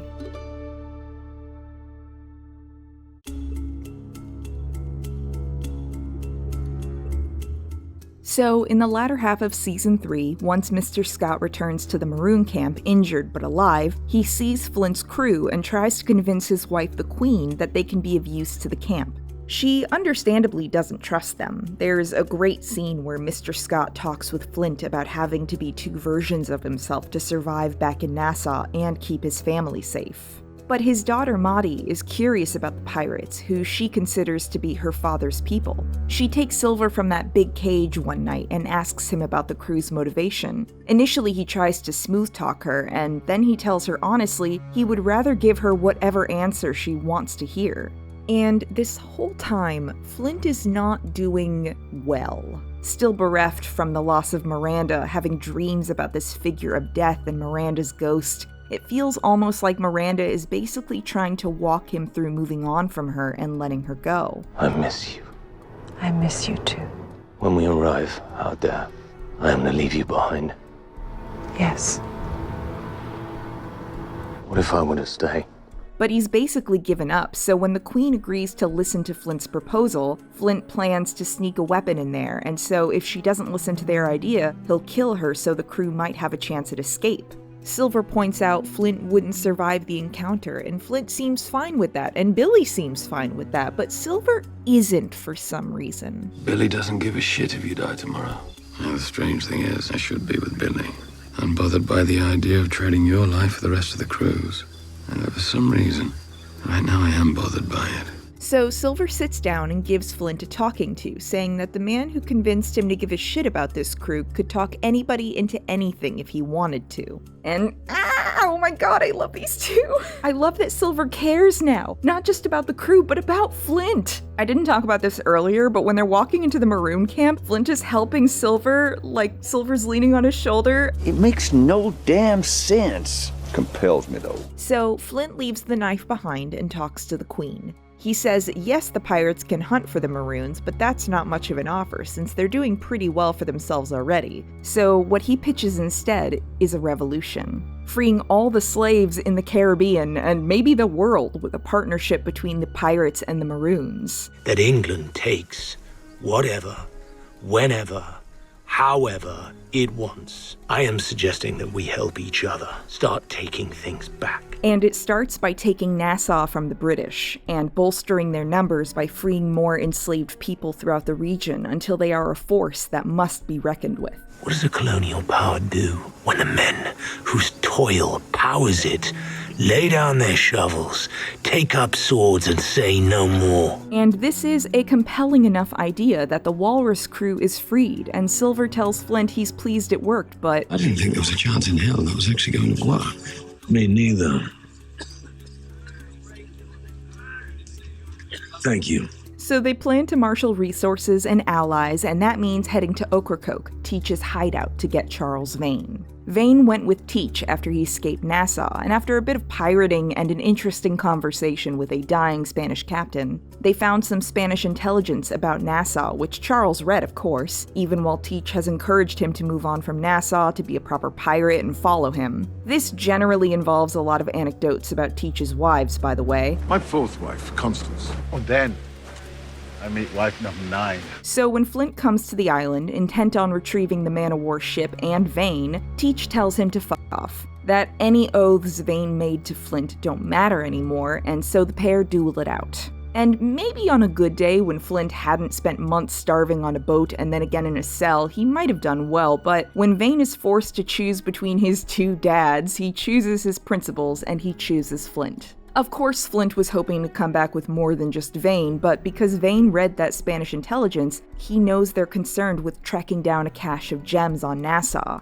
A cache that could fund their revolution, and is currently in Anne Bonny's possession. While they were away from the Maroon colony, Silver stayed behind as like collateral, but also to prove their loyalty to the colony and stuff.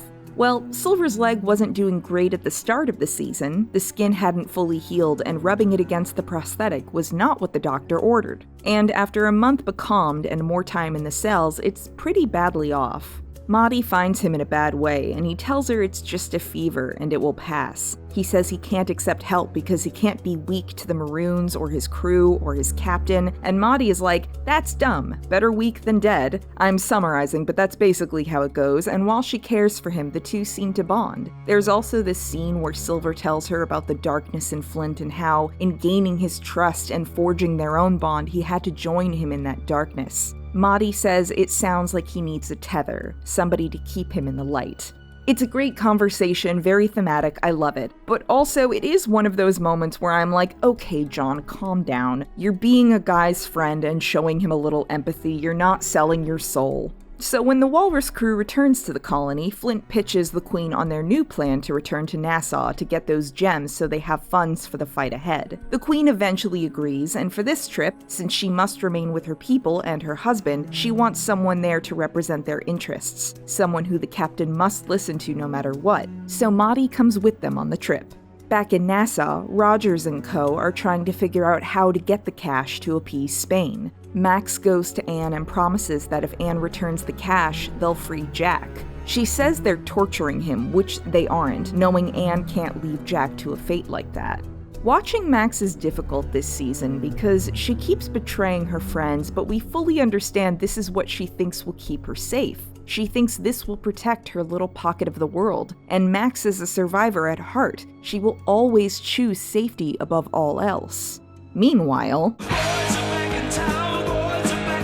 i.e., the Walrus crew has returned to Nassau. And since everybody believed Flint died in that big storm, they need to announce he's not dead, and the oaths everybody gave to him must be honored in the fight against the British. So, in order to spread the word, Silver goes to the island and stands up in a tavern to share the news that Flint is back. He holds up a logbook full of pirates' names who accepted the pardons, and says if they take up swords with them now, all is forgiven. If not, then you know what comes next. And of all people, Dufresne is there to talk shit at Silver. Mainly it's a boatload of ableist crap and asking why anybody should care what he has to say. And so John Silver beats the crap out of him and curb stomps him to death with the prosthetic leg. And then he tells the rest of the tavern, My name is John Silver, and I've got a long fucking memory. And it's the coolest scene ever, holy shit!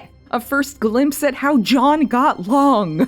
This show, and by extension all of pirate mythology, has a complex relationship with disability, the legend of bad men with peg legs and hook hands and so on. And it wrapped around me legs and tore them off.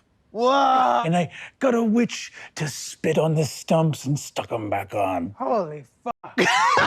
And Silver's own internalized ableism, denying himself care for most of season 3, it's messy based on discussions with friends, but it's interesting. Also, fun fact, Luke Arnold had a body double, Ben de Jaeger, who is missing the lower half of one leg, and he stepped in for a lot of the wide shots and shots from behind and stuff, so a disabled man did get a paycheck from this show, and that's nice. Anyway, when Flint hears about the whole thing, he checks in with Silver because they're besties now and he cares about his friend's mental health. But Silver says he was prepared for the darkness of inhabiting this role. The one thing he wasn't prepared for was how good it feels. Yikes. But their call to action is stopped by Rogers camping out on the beach where they asked any willing recruits to come. So Flint and Rogers finally talk, and it's amazing. Rogers says he's simply coming to finish what Thomas Hamilton started. He says he's not the villain here, and that Flint will have to spin quite the tale to convince his crew he is one. Flint says he'll manage fine, and so Rogers tells him if they are determined to make him the villain, he will be that villain. Hey, that sounds familiar. Everyone is a monster to someone. Since you are so convinced that I am yours, I will be it. The offer of pardons is rescinded for them as soon as Flint leaves the table, and he says they'll start hanging pirates again, and it's such a fascinating meeting between these two. I think it's their only big scene together in the show, but it's so loaded and interesting. I hate Rogers a lot, but what a great character. And at about this point, after Max told Anne Jack would be freed if she gave up the cash, Mrs. Hudson, via her Spanish contact, tells Roger and Eleanor that the Spanish would be more appeased and less likely to do a Rosario Raid 2 Electric Boogaloo if Rogers gives them the thief of their money along with the cash, aka Jack.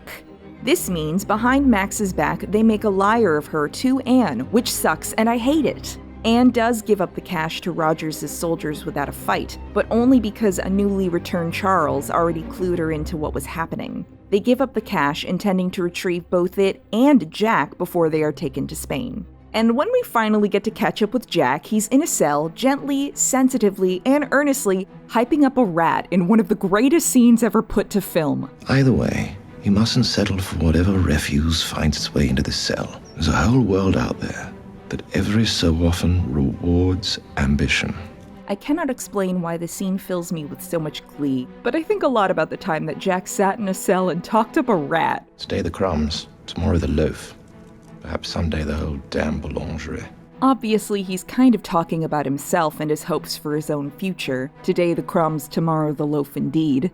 But Rogers cuffs him and sticks him in a carriage and explains no, he's not going free, he's going to Spain, where he will definitely die. But the knowledge that Anne gave up the cash willingly instead of going down fighting gives him hope, and alerts Max that something might be wrong. Max tells Eleanor, who tells Hornigold to send guys after them to try and stop whatever's happening, but in the carriage, Jack sits across from Rogers, still imagining them as rivals in some grand chess match or something. And then he tells Rogers that the name Rackham means a lot to him. Jack has always been concerned with legacy, with the stories people tell about them, about him. Anne once told him he liked to stand in the shadow of giants. It might be you're the only one who actually made a career of it. This is the reason he was so obsessed with his ship's banner being perfect. We all have the same swords out there, we all have the same guns, but great art has felled empires. So now, facing his possible death, Jack tells Roberts that he came from a family of tailors and Leeds. His father was one, and his father's father, and so on. He says anybody looking for the finest clothes on Avondale Road went to a man named Rackham. And then due to the cotton importers having more sway with the government than the people making calico, his father went out of business and subsequently drank himself to death, but not before becoming a public embarrassment and a shame to the Rackham name. God, the insults. At his funeral, our neighbors were kind enough to whisper them rather than call them out loud. So Jack, at age 13, tried to restart the family business until he was presented with his father's debts, which he couldn't hope to pay. The only way to pay them off would have been hard labor in a debtor's prison. Working at, wait for it, the production of textiles. And he tells Rogers if this is his end, then he wants Rogers to know he nearly beat him. Because the stories people tell about a man named Rackham mean a lot to him. He cares about how he will be remembered, and he desperately wants it to be stories of a man who won, who vanquished somebody else and came out on top. And then Anne, Vane, Flint, and a bunch of other people show up to break him out in an absolutely kick-ass carriage chase sequence that's filmed in part to look like one shot, and it's great. When the carriage is overturned, the cash retrieved, and Rogers knocked out, Anne and Vane try to free Jack, and it takes far too long. By the time Anne gets a very beaten and bruised Jack on a horse, Rogers wakes up enough to shoot Vane in the leg, and Hornigold's reinforcements arrive. Vane tells Anne and Jack to leave him, and so they do, and Vane is taken into custody. The rest of them regroup at the Walrus, and Flint wants to go back for Vane, but he's convinced to let Billy go in his place. Billy's parents were levelers, political activists. He intends to stir up anti-British, pro-pirate sentiment in Nassau. It will be harder to kill Vane if the entire street is against it. And meanwhile, just like in real life, a lot of British soldiers are getting sick, including Rogers. So Eleanor is really the one making all the choices at the end of Season 3, and they're not great choices. She confronts Vane in a cell, hoping to have him sign some sort of confession admitting to all of his wrongdoings in exchange for a more merciful sentence, and Vane is like, no thanks. Eleanor is still furious at him for killing her father, and Vane tells her bluntly that her father sucked and offered to give her up in exchange for his life. This might be one of my favorite scenes for Hananu's acting. She has this rage with no real outlet for it over everything that's happened, and she just lets out this guttural, primal scream. It's a great scene for both of them, honestly. But Vane's trial is rushed, and Billy's there with a couple guys planning to try and free him before he's hung, leading to another fascinating moment. Vane and Billy just lock eyes across the crowd, and Vane shakes his head no. He's decided with the work they've been doing all season that this will be the spark that starts their revolution. He tells Billy no, and Billy lets him. And Vane takes control over his death as much as he can. Get on with it, motherfucker. He literally walks to the edge of the carriage rather than be dragged against his will. And his death is long and painfully silent. Eventually, Billy has his guys come out of the crowd to pull Vane down so he can die faster rather than suffer for longer. Meanwhile, Hornigold and a cadre of British ships are pursuing the Walrus back to the Maroon camp. They knew this was going to happen, and Flint plans to lead the Maroons into a fight on their own turf. The beach is difficult to defend, but the trap-laden forest will give them a huge advantage. On the island, Mr. Scott finally passes away from his injuries, and Silver is there to comfort Maudie in her grief. In the final episode of the season, we have this fascinating structure, which the show will utilize again in Season 4, where the final confrontation is interrupted to cut back to a conversation between Flint and Silver that took place sometime earlier. In this case, it's the night they buried the cash on the island. Flint and Silver talk about their current relationship, with Silver observing to Flint that those who have grown close to him have all died. He asks to know Flint's story and what is motivating him, and Flint tells him everything. He tells Silver about Thomas, and I was shrieking when I watched this. I am so compelled by their dynamic, oh my god. But from there they discuss the plans for tomorrow, the big fight that will come on the beach, and the inevitable retreat to their fortified town and the trap-laden forest in between. And for one aspect of their plan, Silver has chosen this guy, Dobbs, to be their pivotal guy. Now, recently, Silver had Dobbs tied down and beaten because he beat up one of Maudie's people. It was basically a bit of racism and bitterness over the crew they lost at the hands of the Maroons, and Silver wanted him to understand this cannot happen again. Flint says Dobbs is a terrible choice because his anger at Silver will lead him to betraying them. But Silver says no, because Silver's not just feared by the crew, he's liked by them. And he's proven right when Dobbs seemingly turns on his crew only to lead Hornigold into a trap where the Maroons and the Walrus crew succeed and win the day. Flint kills Hornigold and tells the last fleeing British soldiers, "Tell your governor! You tell him I'm coming!" Flint tells Silver in the flashback that if he's right, they will be living in a very different world, but if Silver is worried that one day the two of them will be forced to clash, then he shouldn't worry. Flint has survived an awful lot, and he can survive Silver too. Also, Jack, Anne, and a newly arrived Teach help out on the water with more of the British soldiers, and Jack is trying really hard to be cool in front of Teach, but also... to be underestimated. It's an incredible gift. Oh my guy. Meanwhile, back in Nassau, word has spread of the fearsome one-legged man, John Silver, ever since he killed Dufresne in that tavern. Billy and his crew are preparing to make a monster and a king out of somebody for the British to fear and the nascent revolution to follow as their leader. He says he's done following Flint, and so he'll prop up John Silver.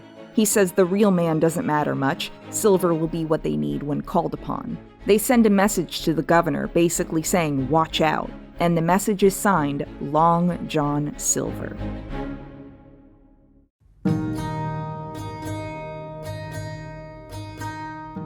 So let's talk about Scottish author Robert Louis Stevenson's Treasure Island, the book that inspired this show. It was published as a novel on November 14, 1883. Before that, it was released in serialized chapters in a children's magazine from 1881 to 1882. Sometimes the book is still published with its original title, The Sea Cook, A Story for Boys. Treasure Island was a success upon its release and remained in the cultural consciousness pretty much ever since, with the first movie adaptation coming 30-ish years later with a silent film in 1912. It's been a play, a musical, a Muppet movie starring Tim Curry, or a steampunk animated Disney film where baby Joseph Gordon-Levitt has a cool space skateboard. Apparently there's even a chain of seafood restaurants called Long John Silver's, so that's wild.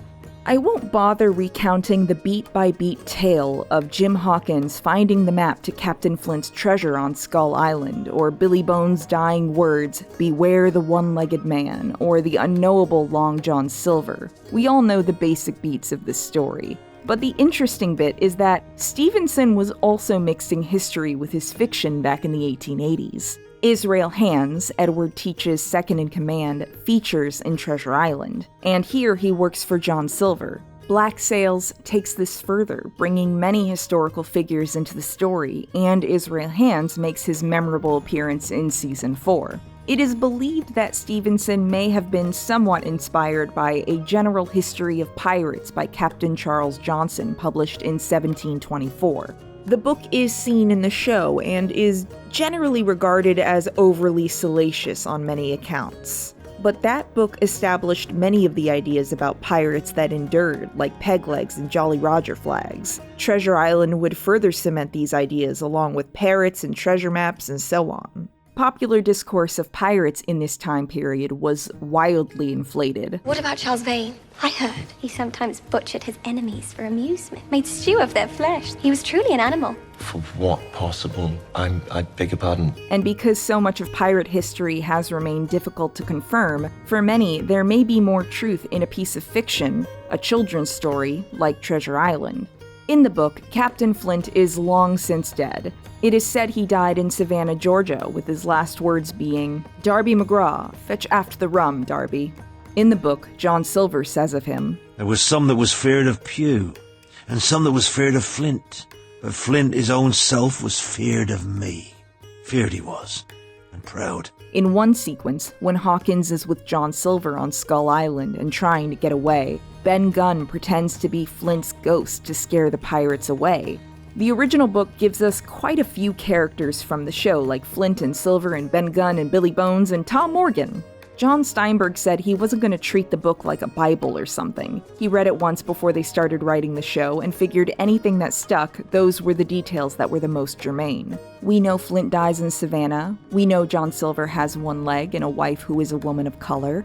Billy Bones had a falling out with the Walrus crew, and so on and so on. There are things the show never answers, like who Darby McGraw is. Perhaps his father or grandfather, since we know his real last name is McGraw.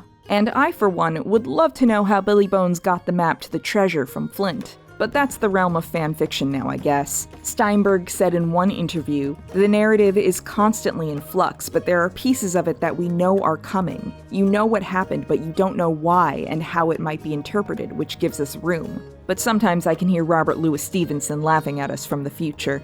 He also said, "There's this thing staring you down at the end of it, which is not all endings are acceptable. There are endings that if you read them forward, having watched the first 3 seasons, they would be great and you would love it and it would be a good story. And they're just kind of factored out. They're not allowed because somehow it needs to at least suggest the book if it doesn't directly connect to it.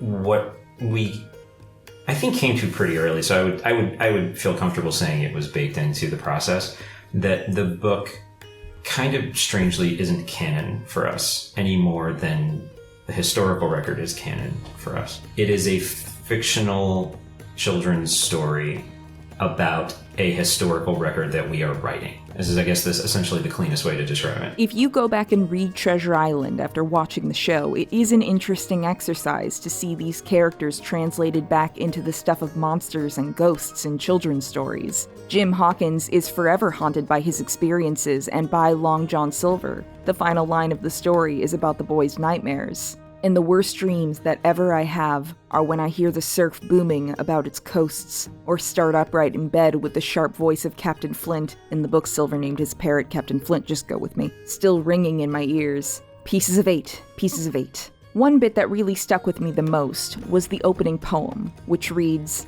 "To the hesitating purchaser, if sailor tales to sailor tunes, storm and adventure, heat and cold, if schooners, islands and maroons, and buccaneers and buried gold, and all the old romance retold, exactly in the ancient way, can please as me they pleased of old, the wiser youngsters of today, so be it and fall on. If not, if studious youth no longer crave, his ancient appetites forgot, Kingston or Ballantyne the brave, or Cooper of the wood and wave, so be it also. And may I and all my pirates share the grave where these and their creations lie." So with that, let's talk about Season 4.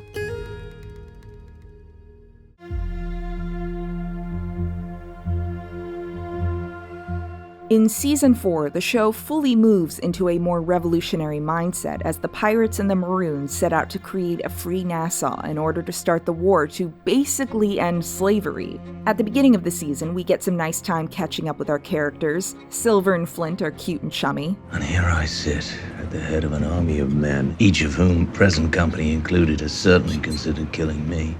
If it makes you feel any better, I haven't considered killing you in months. A little bit. Silver and Maddie are officially a thing now, and Jack and Anne are with Teach, and Jack has earned some amount of Teach's respect and is very Jack about it. One of us should probably say something. About what? I don't know. The moment? But they intended to show up in Nassau and just take over the place, and that goes very badly. Silver ends up separated from the group and nearly drowns. Flint almost jumps in the water after him, and I want to cry! But instead, Silver ends up meeting none other than Israel Hands. Here, he's essentially a grumpy recluse, having fallen out with Teach years ago. And he wants to basically turn Silver over for whatever money they're offering, and Silver tries to convince him that there are others who would pay just as handsomely for him. He tries to bargain with Max, not knowing that, by cutting ties with Jack and Anne, Max has been forced to fully throw her lot in with Rogers, and it sucks to watch as the atmosphere in Nassau gets more fascistic while they attempt to retain control over an increasingly unwilling populace. Max tries to take Silver in alive with just a few guys. She thinks that would be better than the Redcoats shooting him on sight and making yet another martyr like Charles Vane. She's just trying to find a route to stability, and of course it backfires on her, and Silver and Hands kill all the guys and get away. This entire time, Featherstone and Adele have been tacitly working with the pirate resistance, and Max knows they're doing it and refuses to give them up, even when this very threatening guy is screaming at her. Only Eleanor's intervention stops this scene from getting out of hand.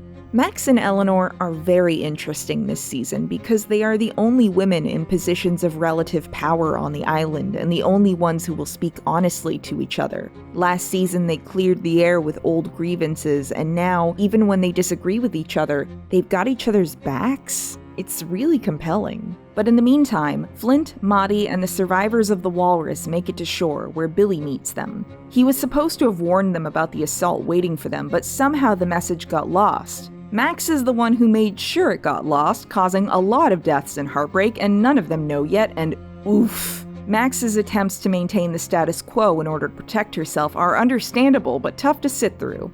And Maddie is struggling because she thinks her man is dead, and she never really trusted Flint, and he kind of knows it. I don't know what I'm trying to say. Perhaps just that he is my friend too.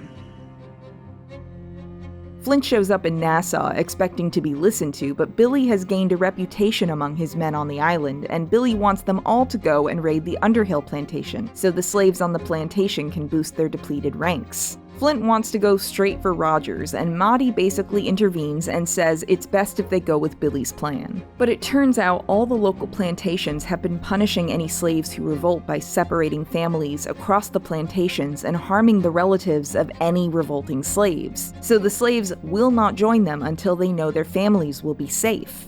Then the Redcoats show up, and Billy wants to stay and keep the Underhill plantation as a fort, and Flint and Maddie want to go so nobody's families will be hurt. This leads to a standoff between Billy and Flint and an all-out brawl. Flint, Maddie, and their people get away. Billy stays on the plantation and chains up any slaves who would fight against them. Yikes. After this, Flint and Maddie seem to be more on the same page. Their people are dispirited, but Flint is all about moving on to the next thing, getting them weapons and doing what they can. There's this great scene where he tells Maddie he still thinks they can win as long as they keep the alliance between the Maroons and the pirates. He says even though it seems impossible, that's the trick that empires pull. If no one remembers a time before there was an England, then no one can imagine a time after it. The Empire survives in part because we believe its survival to be inevitable, but it isn't. Then they find out Silver's alive and go and get him, and everybody's happy to be together again, and it's very cute. Also, Israel Hands joins their party, so there's that. But now that they have their pirate king, they're going to retake Nassau. The whole time in Nassau, Eleanor keeps telling people in charge, don't do the things you're doing, and nobody listens. Eleanor was supposed to go to Philadelphia to get the financial backing of her wealthy grandparents, since Rogers has some serious debts at the moment. And Rogers just left, I think to chase the pirates, and in his absence, his second in command is a lot. He wants to hang a bunch of pirates in the square to provoke them, and Eleanor's like, don't do that, and he does, and they show up and fight, and the pirates win. That guy gets murdered, which honestly cool, he sucked. Eleanor retreats to the fort with her people, and she tries to find Max, but nobody could find her. With the pirates having taken Nassau, Silver is like, wow, that was really violent. When do you think that'll stop? And Flint is pretty chill about it. He basically says revolutions are bloody and it will calm down soon enough. When Billy shows up to the fight and then the aftermath, Silver is the one who is mad as hell while Flint and Maddie are just constantly sharing looks like, Billy basically wants things to go back to where they were before Flint and Silver were tight. He talks to Silver and says Flint is going to get Maddie killed. He doesn't care about anything but his war, and Silver doesn't seem bothered by that, but also, he and Flint have talked about everything together and are loyal to each other. There's this great moment when people are asking for orders, and whenever they don't love those orders, they look to the other guy and... You heard him. You heard him. It's great. Also, Billy is the one who captured Max in all the hubbub. He basically wants to kill her, and Silver wants to talk to her, because when they met up on that beach, it would have been better and easier for her to kill him, and he wants to know why she didn't. She basically says she didn't want to live with doing that, so she had hoped to store him away somewhere. Silver asks where, and she tells him about a plantation near Spanish Florida, where wealthy British families lock people away who they don't want out in society, and Silver is like, what families? Silver talks to Flint about what Billy said and asks what he would do, what he would sacrifice if it would bring back Thomas. Flint says he doesn't know, and... Meanwhile, Eleanor is pregnant, and she kind of just wants to leave Nassau and raise a child in England. This whole season, she's deliberately put herself in the background, doing womanly things, letting Rogers be the one who leads, since people hated her leadership. There's this one scene where she's trying to embroider. She's not good at it. But all of this leads her to the idea that maybe there's one last gambit that could end things peacefully. She meets Silver and Flint in the tunnels underneath Nassau and tells them she wants the treasure cache, and in exchange, they can have Nassau. And she asks to keep one of them under arrest as collateral in case they try to double-cross her. And so Flint just goes with her. It's fascinating, and you know it's because of the conversation he just had with Silver about potentially losing Maddie in this war. It would still give them Nassau as a safe place for escaped slaves, but it would lose them the finances that their plan was based on. Silver isn't into this plan, but interestingly, Maddie is. So much to give up, but I think he made the right decision. And Silver asks Maddie, if they lost this war, would he be enough? Would she choose him over the quest to emancipate her people? And wow, that's a little yikes. Understandable and human, but yikes! Meanwhile, on one of the plantations, this one slave, Julius, rose up and with others, killed their overseers. So there's this band of freedmen roaming the island who hate the pirates as much as the British, since the pirates only made things worse for them. And this whole time, Teach, Jack, and Anne have been roaming around a bit. They had to run from this first fight when everybody arrived at Nassau, and they've been trying to threaten the British from a distance. This whole time, Jack and Teach have been kind of bonding over missing Vane, and Anne is like, I just want us to survive this, don't do anything stupid. And Jack nearly gets himself killed in at least one firefight. Then Rogers lays a trap that they fall right into. Jack surrenders when Anne and Teach are surrounded, and then Rogers has Teach keel-hauled. If you, like me, didn't know what keel-hauling was, oh boy, is this scene a time! They basically tie Teach up and drag him underneath the ship so he is scraping against all the barnacles and shit, and they do it 3 times! By the 3rd time, when Teach is still not dead, Rogers just shoots him and threatens Jack with the same. He's done pretending not to be a villain, but he ends up leaving them when he hears word that Nassau has fallen. He leaves them with one of the soldiers under orders to deliver them to England. Instead, that guy says he'll deliver a few of them to England and to the noose, but he wants to avenge his British comrades killed by pirates. So he basically has Jack choose somebody to fight this big guy with this huge mallet, and he says if Jack doesn't choose, they'll set this guy on Anne. So Jack chooses his biggest, toughest guys, and they all get murdered until Anne tells him to let her fight. She says he has to trust her, and so he does. And it's an awful fight. She gets the shit kicked out of her, but she grabbed some shards of glass and successfully stabbed the guy with it and got his keys away from him so the others could get free. Anne is not in good shape after this, and they head back to Nassau to regroup. But when Rogers reaches Nassau, Eleanor's plan to get the cash in exchange for the island is already in play, and his presence would ruin it. She sends Mrs. Hudson out to his ship to tell him to please leave and let her handle this, and of course he doesn't listen. So in one of my favorite scenes, she asks Flint how best to fire their own cannons at her own husband to make it clear she doesn't want him there. Flint is so interesting to me this season. We've seen him at such extremes, but at this point in the show, he has people around him who he trusts and cares for. The responsibility of leading and dark deeds don't just rest on him anymore. And so he's much gentler this season, more balanced maybe. And so he's very patient about being Eleanor's hostage. The two were quite close once, and they still seem to have some regard for one another, which is fascinating. But Rogers, the worst kind of wife guy, is about to go make a difficult situation worse because, in his words, there is very little I wouldn't do to protect my wife. So he goes to Havana and asks them to basically do the Rosario raids again and burn Nassau to the ground, and they actually agree to do it. So let's talk about the handling of some big historical stuff on this show.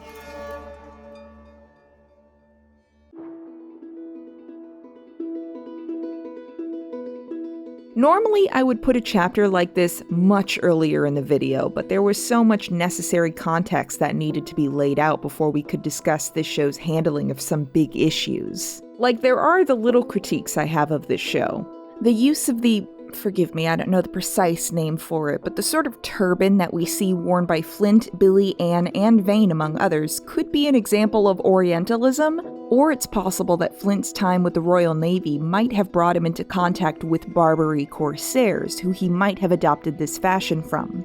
The Corsair pirates were mainly Muslim pirates and privateers from the coastal regions of North Africa, but we have no way to know, and it's never explained in the show.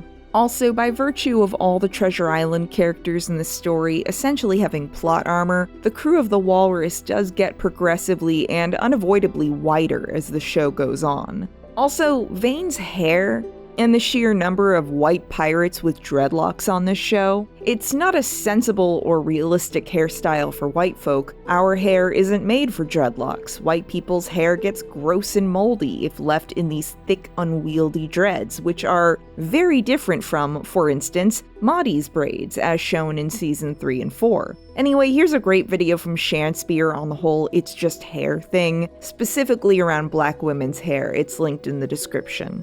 Anyway, let's talk about blonde dreaded men. Oh my god. Gingivitis. So now you've seen Vane. It's not really my place to say if the show handles all the racial issues it tackles well or not, but my main takeaway by the end of the series was it's definitely doing something I hadn't seen before. Because by seasons 3 and 4, this show is talking about slavery. Like, it's really talking about it. The early seasons struggled a bit on this issue. I belong to you, title property of the Guthrie estate. You know, I've never seen you that way. And John Steinberg said so himself. It felt disingenuous to tell a story about this time and place without slavery being a character as an institution. And it was deliberately, I think, a little bit underplayed in season 2 because I just didn't quite know how to do it right yet. And I didn't want to do the version of it that was just slavery is bad. Because it just, you get that feeling like you're in social studies and it just doesn't feel like it lives up to the rest of the complexity of the show. And so going into season 3, we decided, all right, we're going to do this. We need to figure out the right way of doing this. It sounds like they did a lot of research on just society in this time, and that seems to have led to some interesting nuance. For instance, in season 3, once the pirates team up with the Maroons, Flint says they need the Maroons more than the Maroons need them. We persuaded them that they need us. We most certainly need them. Do you understand what I'm saying? Your black slave, in this case, might be feeling like, oh, these white pirates may actually be giving me some level of, enfranchisement to fight alongside them or to be, in the trenches with them. If they're on my side, like, I feel honored to serve them so close in proximity. When no, you're the same people. And it shows, like, when you have those moments in the scenes where they're talking about, like, an orchestrated effort to make sure that the slaves buy in to the simplicity, it shows that, hey, this is not like a matter of me presenting a mutually beneficial relationship and exchange between black slaves and white pirates. This is me lying to you so that you can. And that's more believable of like a storyline of probably what happened. But also, there were some pirates who joined maroon colonies. There were many freed slaves who became pirates. There was some solidarity, which could be expounded into this season 4 storyline, where maroons and pirates team up to basically end slavery. I genuinely do feel like your average black slave and your white lackey, like on the boat, like toiling, doing hard labor like that, yeah, they probably did have like quite a bit in common there. And I feel like Black Sails did enough to acknowledge, moments that, hey, this is not the same. There's this moment in season 1 where Mr. Scott is on a literal slave ship, and then it cuts to a pirate on Nassau complaining about Eleanor Guthrie's control of the local economy like this. Time has come for us to tell those who are aiming to make us slaves they are no longer welcome in this place. And given statements from Steinberg, I want to believe that was a deliberate edit made with the awareness that this guy has no idea what actual slavery is like. At least I hope that edit was done with that awareness.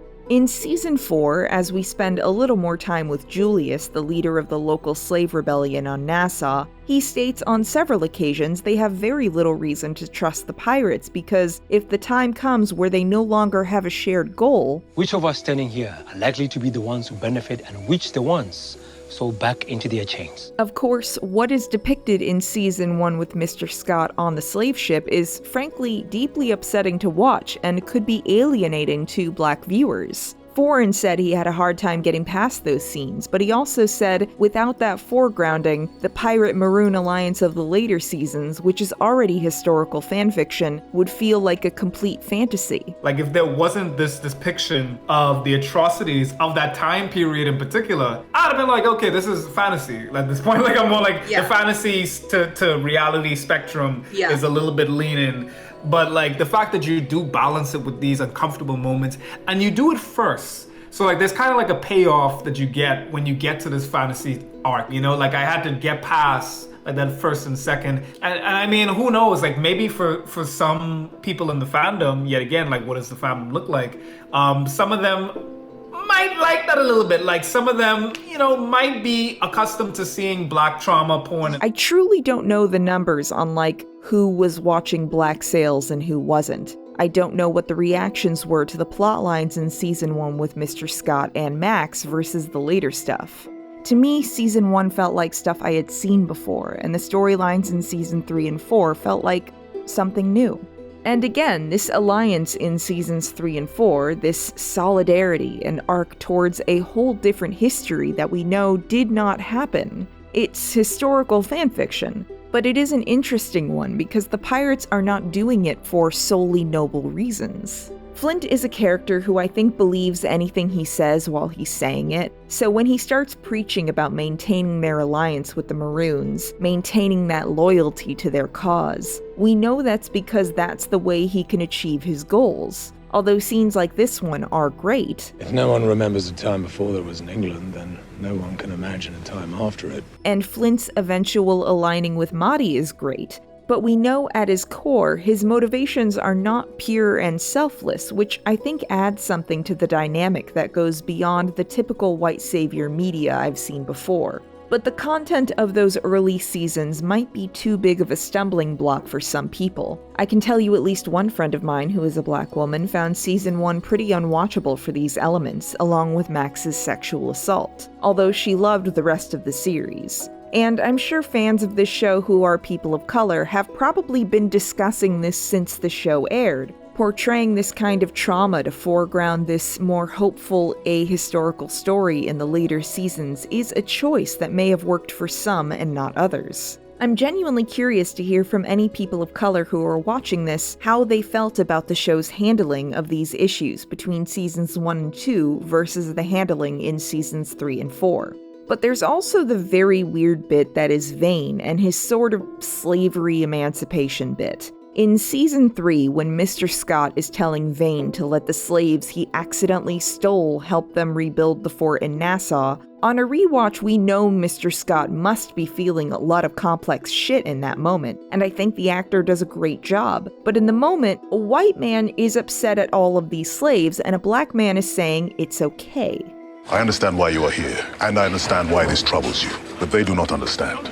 In the interest of getting this done as quickly as possible, perhaps it would be better if all our roles were more clearly defined to avoid unnecessary and uncomfortable confusion. It's not giving white savior, if you know what I mean. And then you get into season 3 and season 4, and it does straddle the line between sometimes, I won't say like white savior tropes, because like I think there's a little of that with Vane.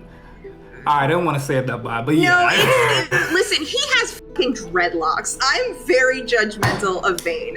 He's walking around with his white people dreadlocks and his white people friends with their even worse dreadlocks. And he has all of these feelings about slavery based on this fictional, I didn't show you it, he's from this weird Viking island. I don't understand what these people are supposed to actually be. Thankfully, by the latter half of season 3, we've moved on from this, but I don't think Vane's sort of child slavery experience with this Viking guy is comparable to the transatlantic slave trade. I'm constantly having to validate the class and race go hand in hand, but they're not the same thing. They do work together and they are influenced by one another. A person of a darker race, typically you will find a lower class nearby, right? Yeah. But you can't just say, oh, this is all a class thing. It doesn't matter that you're black or white. Because you get into that whole, like, I don't see color thing. And then you get into that Yamhead shit. And I can't get with that. So, like, I mean, like, and I got moments of that in there, like, where you had, like, more so heavy-handed messaging. One bit I found more interesting was, while Vane may come off a bit didactic, Jack Rackham's main concern around utilizing slave labor largely seemed to be more about how it upset his friend rather than it being, like, wrong. Actor Toby Schmitz even stated Jack Rackham was the sort of guy who probably didn't mind slavery that much. I felt horrible sometimes having to be so callous about slavery plot lines. Mm-hmm. Yes. But it was relevant and the right thing to do to at least hint that these people thought in those terms. Some of the characters did, and Jack definitely would have been one of the ones who could have seen certain kind of humans as chattel. So, like, it's not perfect, but for a writer's room that, as far as I can tell, was entirely white, I do think at times they hit on something really interesting.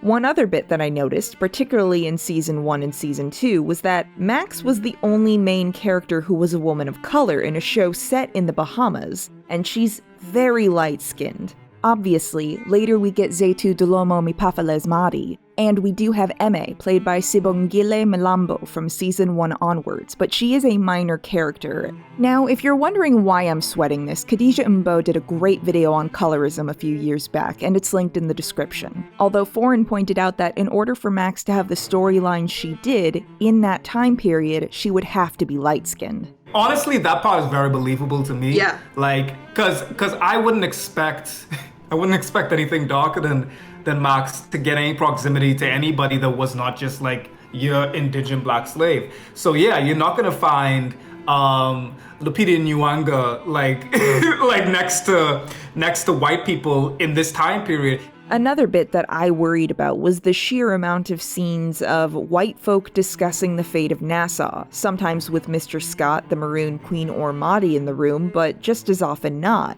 So many of the scenes where James and Thomas are making eyes at each other, it's while they're discussing civilizing Nassau, which Foreign also said was pretty historically accurate. Honestly, that shit probably did happen, I ain't gonna lie. Like them like discussing, I wonder what we're gonna do about, you know, this district and this one. Because to me it's home. Like Nassau is home to me. That's where I live. Yeah. To them, it's yet again a piece of the pie. Like they're trying to figure out how exactly could they use this little municipality to make them more money and to, you know, engorge their state. So them sipping over tea and deciding the fate of Nassau, yeah, Unfortunately, I don't like it, but yeah, history is like that sometimes. The difficulty for Foreign, as he described it to me, and the part he was most readily critical about, was how the show's depiction of piracy in Nassau could lead to this sort of Stockholm Syndrome, piracy, romanticism, and nostalgia that is very much a thing in the Bahamas. Like, when you land in Linden Pindling Airport, the largest airport in the Bahamas, you will be greeted by a dude dressed as a pirate. And there's an entire museum dedicated to pirates in Nassau. But for some reason, we have like whole-ass statues and roads named after Woodes Rogers. We just took down Christopher Columbus's statue. Yeah, we just took that shit down a couple years ago. So we have the Stockholm Syndrome with our oppressors in a very romantic way.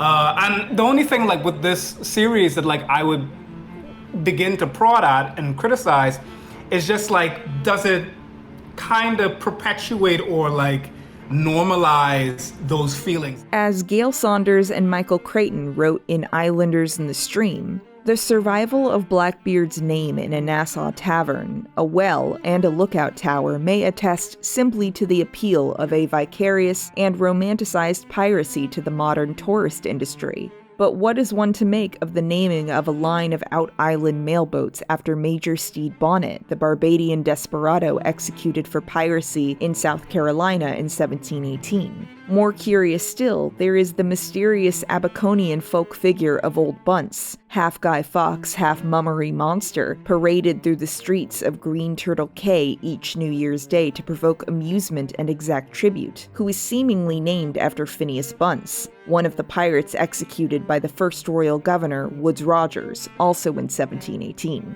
Ultimately, Foreign thought that on the spectrum of pirate nostalgia properties, Black Sails was better than something like Pirates of the Caribbean, and had some interesting things to say. Again, I do really want to hear what other Black folk watching this video think of the show. Truly, sound off in the comments whether you loved it or hated it. I'm curious if there's a consensus in one direction or the other.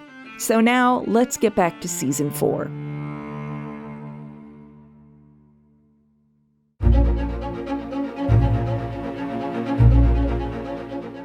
So the Spanish come to Nassau with Woodes Rogers, and shit breaks bad. Eleanor is out and about with Flint and a couple redcoats, thinking she's still going to trade Flint for the treasure, but that doesn't materialize. Instead, they bump into Rackham, who just happened to get back to Nassau, probably planning to refit and find a doctor for Anne. He doesn't have the cash, and he certainly doesn't want Eleanor to have it, but they just sort of leave him be and head off. Also, Maudie is with them. This is the first time Maudie and Eleanor have seen each other since they were children. Eleanor thought her and her mother died when Mr. Scott spirited them to the unnamed Maroon Island. And Mr. Scott let her think they were dead because that was safer for them. In this moment, Eleanor tries to get under Maudie's skin a bit because she's angry about all of that, and she's angry Maudie is here siding with Flint. And Maudie is like, whatever, my father never trusted any of you anyway. Meanwhile, Silver is at the Underhill plantation. He brings Billy and sort of drops him at the feet of the wronged party and says, this is how we make it up to you. We messed up, here's the guy responsible, just don't kill him, please. Later, after Billy's been beaten to shit by some understandably furious people, Silver is like, hey, can we put this behind us now? Stop making me choose between you and Flint. And Billy says he made his choice. As the Spanish arrive, Ben Gunn frees him, saying he doesn't deserve to get found and murdered by the Spanish. In the meantime, Silver tries to make peace with Julius and his people, but they still don't trust Silver or the pirates. Amongst pirates, loyalty changes quickly, it seems. But at the news of the oncoming Spanish, Julius agrees to round up his guys and help Silver and the pirates fight off the Spanish from the fortified position of the Underhill plantation, and they do! They win the day! Meanwhile, back at the fort, Max is like, hey, where's Eleanor? As the Spanish are arriving, and all these spineless guys are like, So Max goes off by herself to find Eleanor. She instead finds Jack on the beach, and this is the first time they've seen each other since all that crap last season where Rogers made a liar of Max to Anne and Jack. So she comes asking for Eleanor, and Jack is very Jack about it. I betrayed you, Jack. Tried to trade you life for my own personal again lied to Anne to her face about it, please, Jack? Beg of you. She tells him the Spanish are coming, and then Jack is like, okay, let's get the hell out of here. And then, in a great moment, knowing that Max out on her own would probably die, he invites her onto his ship. You coming? I won't ask again. I love this moment where we just watch Max really debate this, even though it's truly her best option, and that little nervous gesture with her hand, I love it. So she's safe on the boat, and Eleanor, with Flint, Maddie, and a couple of guys, stumble upon the Spanish and end up hiding in Miranda's old house. And I love how Flint was just Eleanor's prisoner, but in the face of a bigger threat, everybody collectively decides to table their thing until later, and Flint intends to keep both ladies safe. He has them hunker down at Miranda's and runs off to hunt down the guys that spotted them before they can get reinforcements. Unfortunately, one of the guys they shot outside the house is not quite dead. Oh boy! But Maddie and Eleanor have some nice time to talk, and they do have a nice conversation. Also, Eleanor helps Maddie start a fire in the fireplace. And then that not dead guy silently kills the dudes that stayed to protect them and catches them fully by surprise. He quickly knocks out Maddie, and Eleanor tries to fight him off, getting slashed in the process. Eventually, she grabs a bit of wood from the fireplace and sets that guy on fire, which eventually sets the house on fire as well. She tries to rouse Maddie, but Maddie seems pretty dead, and when Flint returns, the house is a smoking ruin, and Eleanor crawled out of there broken and bleeding. And this whole time, Flint kept saying Rogers definitely brought the Spanish, and Eleanor kept saying he wouldn't do that. Surely her loving husband wouldn't basically recreate the scenario that killed her mother when she was small, she asked sarcastically. He said, sarcastically setting up a second verse in a comedy's So as she dies in Flint's arms, she asks him if her husband did this, and Flint, in a moment of empathy and maybe even respect for the bond they once shared, lies to her and says Rogers didn't do it. Later, Rogers finds her body, and look at him be sad, what an idiot, this is all your fault! This was the episode I accidentally watched first, and knowing how and when and where Eleanor was going to die lent such a tragic futility to everything with her this season. I certainly didn't always like her, but I could understand her, and watching her husband make all the choices that I knew would lead to her death, all the while going, My wife, my wife, my wife, my wife, my wife, my wife, left me furious.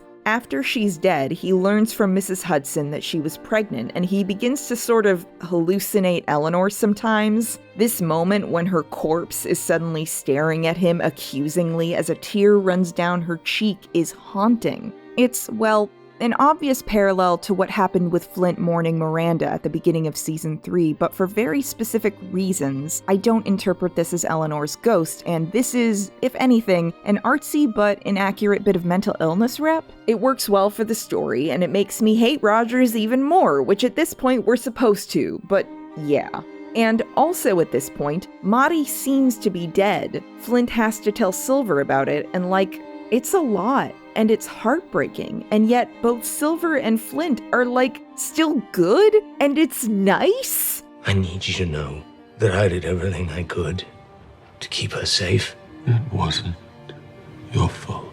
This is nice! Flint intimately understands exactly what Silver is going through in this moment, and basically is like, hey, let me make the decisions for a while we consider our next steps. And Silver, thinking Maddie died for this cause, is more committed than ever. Everybody regroups at the Maroon Island, and the Queen tells them that people have been coming from Nassau and other nearby islands when they heard Nassau had fallen, and the revolution has begun. But hey, remember when Ben Gunn let Billy go? Well, my sweet beefy bean big boy Billy Bones is now a stink boy Billy Bones. Silver's actions with Billy might be understandable from the outside, and frankly, Silver pulled some pretty similar shit with Dobbs last season, and that worked for him. Clearly, he thought his being loved and feared thing was possibly invincible at this point. But Billy's done with him, and done with Flint, and done with all the pirates. He no longer views them as his brothers the way he has for 3 seasons, and will now act to get any and all of them killed, except for Ben Gunn, since Ben did him that one solid. So Billy comes to Woodes Rogers like, hey, here's how you break them up. Turns out Maddie is alive and being held by Rogers, and as soon as Silver finds this out, shit gets bad, because Flint is still bent on his revolution, and Silver, as they discussed earlier this season, would throw away the cash and this war in a heartbeat if it meant keeping Maddie alive. And remember everything we know about Maddie. She would die if it meant her people's freedom. This is going to be a problem. But on the other half of the plot, Rackham and Max met up with Silver, Flint, and everybody who was currently escaping Nassau. They helped them off the island and onto a fixed-up walrus. The poor girl somehow managed to survive the beating she got at the start of the season and is still kicking. And Jack, along with Featherstone and Adele and Max and Anne on a ship, intended to follow Flint to the Maroon Island, but Max is like, no. She gets this great scene where after like a season and a half of just biting her tongue at people's bullshit, she is done. Eleanor is dead. Anne is nearly dead, and the governor is sitting in Nassau in my f***ing chair victorious. She says she has an actual plan that will pay off rather than just sailing off into the next fight, and after some bickering, Jack asks what her plan is. Remember Eleanor's rich grandparents? Eleanor was planning to sail off and see them at the start of the season and ask for their financial help with Nassau, but that never panned out. Max thinks maybe an emotional appeal would work after Rogers got their granddaughter killed, along with a clear plan for how this can pay off for the Guthries. And north they go to Philadelphia. Also, Max tries to talk to Anne, who is still in a bad way from her fight a few episodes ago. Max says she wants to be there for Anne and take care of her, but she will not apologize for her actions, and Anne tells her, "Get the f*** out." Later, as Jack tends to her, Anne asks why Max left her alone, and Jack says it's because Anne asked her to. Anne muses that Max could have made a lot of hollow excuses and empty apologies for her actions, but she didn't. But now it's time for Jack to go and meet the Guthries. There's a very funny scene where this girl realizes he must be a pirate and just... And Jack Rackham? Did you know him too? You know this is like Jack's best day ever for 5 whole seconds until she asks about Vane. He was truly an animal. And now, Jack maybe for the first time understands how the world really views him. And then he goes in to talk to Joseph Guthrie and is soundly rejected. But this lady calls him over as he's skulking out of there. This is Marion Guthrie, and she's the real brains behind their operation. She heard enough of his pitch that she's interested, but not convinced. Jack ends up bringing Max to convince her, and Max has her ledgers to prove all the ways she can make them money and all this stuff. And then, while this guy looks over her books, Marion tells them a story about her son Richard. When he was young, the boy found a stray cat. He would feed it, get beaten by his father, her husband, who would also kick the cat for good measure. The next day, the still starving cat would return for more food, and the cycle would continue. As they discuss the failures of those who have tried to lead Nassau before, Max says, "Progress cannot begin, and suffering will not end, until someone has the courage to go out into the woods and drown the damned cat." And Marion asks, what if the cat fights back, but agrees to the deal? Marion says in this case, Captain Flint is the cat who must be killed to stop the cycle of violence in Nassau, and Jack is sent off to do that, knowing his chances of managing to track down and kill the capable Flint are very bad, and Featherstone tells him as much at every available opportunity. Max, Adele, and Anne stay in Philadelphia so a decent doctor can care for Anne, and Max can continue to secure their partnership with the Guthries. It's tense watching Jack leave Anne and Max behind, since at this point I knew Calico Jack died in real life and I was worried that was going to happen somehow. These characters don't know if they'll see each other again. But while they're in Philadelphia, Anne is still angry with Max. I don't know who broke it first, but it broke. And there ain't no putting it back together again. But Anne is still in such a state that she can't even hold a knife to cut herself a piece of bread. And she's also thinking about going off on her own. And Adele walks in and calmly and compassionately kind of reads Anne for filth. "You killed a friend of mine. Her name was Charlotte, and you did it for reasons that had nothing to do with her." She tells Anne that she was ready to pay people to have Anne killed back then, and Max told her no. And that Max has been fighting the world for her little piece of it all of her life, and she might finally get that now, and she wants to share it with Anne. "You'd walk away. You killed my friend. I wanted you to know that. And then Adele just cuts Anne a piece of bread and leaves, and it's kind of amazing. Meanwhile, Marion Guthrie has bought into their plan for Nassau, but Max cannot be seen as the one leading it. So Marion is ready to set Max up to be married to a white man who can be the face of the leadership in Nassau while she runs things behind the scenes. Marion even suggests that Max doesn't have to love him or sleep with him, it can be a marriage of convenience. That night, she sits outside in the snow, and Anne comes outside to sit with her. She tells Anne that Marion agreed to the plan, and Max told her no. Why would you do that? Max says she refused to marry a man who might one day stop her from fixing things with Anne. You are the bravest person I have ever known, and I betrayed you, and it sickens me. She says she's sorry for working so hard to protect the wrong things when Anne was the most important thing. And then they just sit together quietly beneath the falling snow and slowly reach out to hold each other's hand, and I cried. Seeing them finally start on the road to repairing their relationship is so gently and tenderly done, and I love them so much. But in the meantime, Flint and Silver are at odds with one another, and neither wants to be. They keep trying to prioritize their loyalty to one another, but they are fundamentally at opposite ends now. And Silver has Israel Hands by his side, and he keeps being like, I don't think you can trust this guy, let me kill him. Woods Rogers wants to trade Maudie for the treasure cache, and Silver is ready to do that right away, but Flint isn't. Silver thinks Flint is ready to sacrifice Maudie for his war, and maybe he is, but I believe him when he says Maudie and Silver are what the revolution needs to lead them, not him. Somehow, Rogers and the Walrus crew end up meeting at Skull Island. Unbeknownst to Flint, Silver had the cache dug up from the Maroon Island and brought with them. Then, after a standoff where Rogers shoots a couple of prisoners and holds Maudie at gunpoint, Silver shows him that he has the cache, and then Flint, along with one other crew member, Dooley, steals the cache to bury it. Silver tracks him down, along with Israel Hands and a few other guys, but Flint and Dooley were able to bury it in an unknown location before they were caught.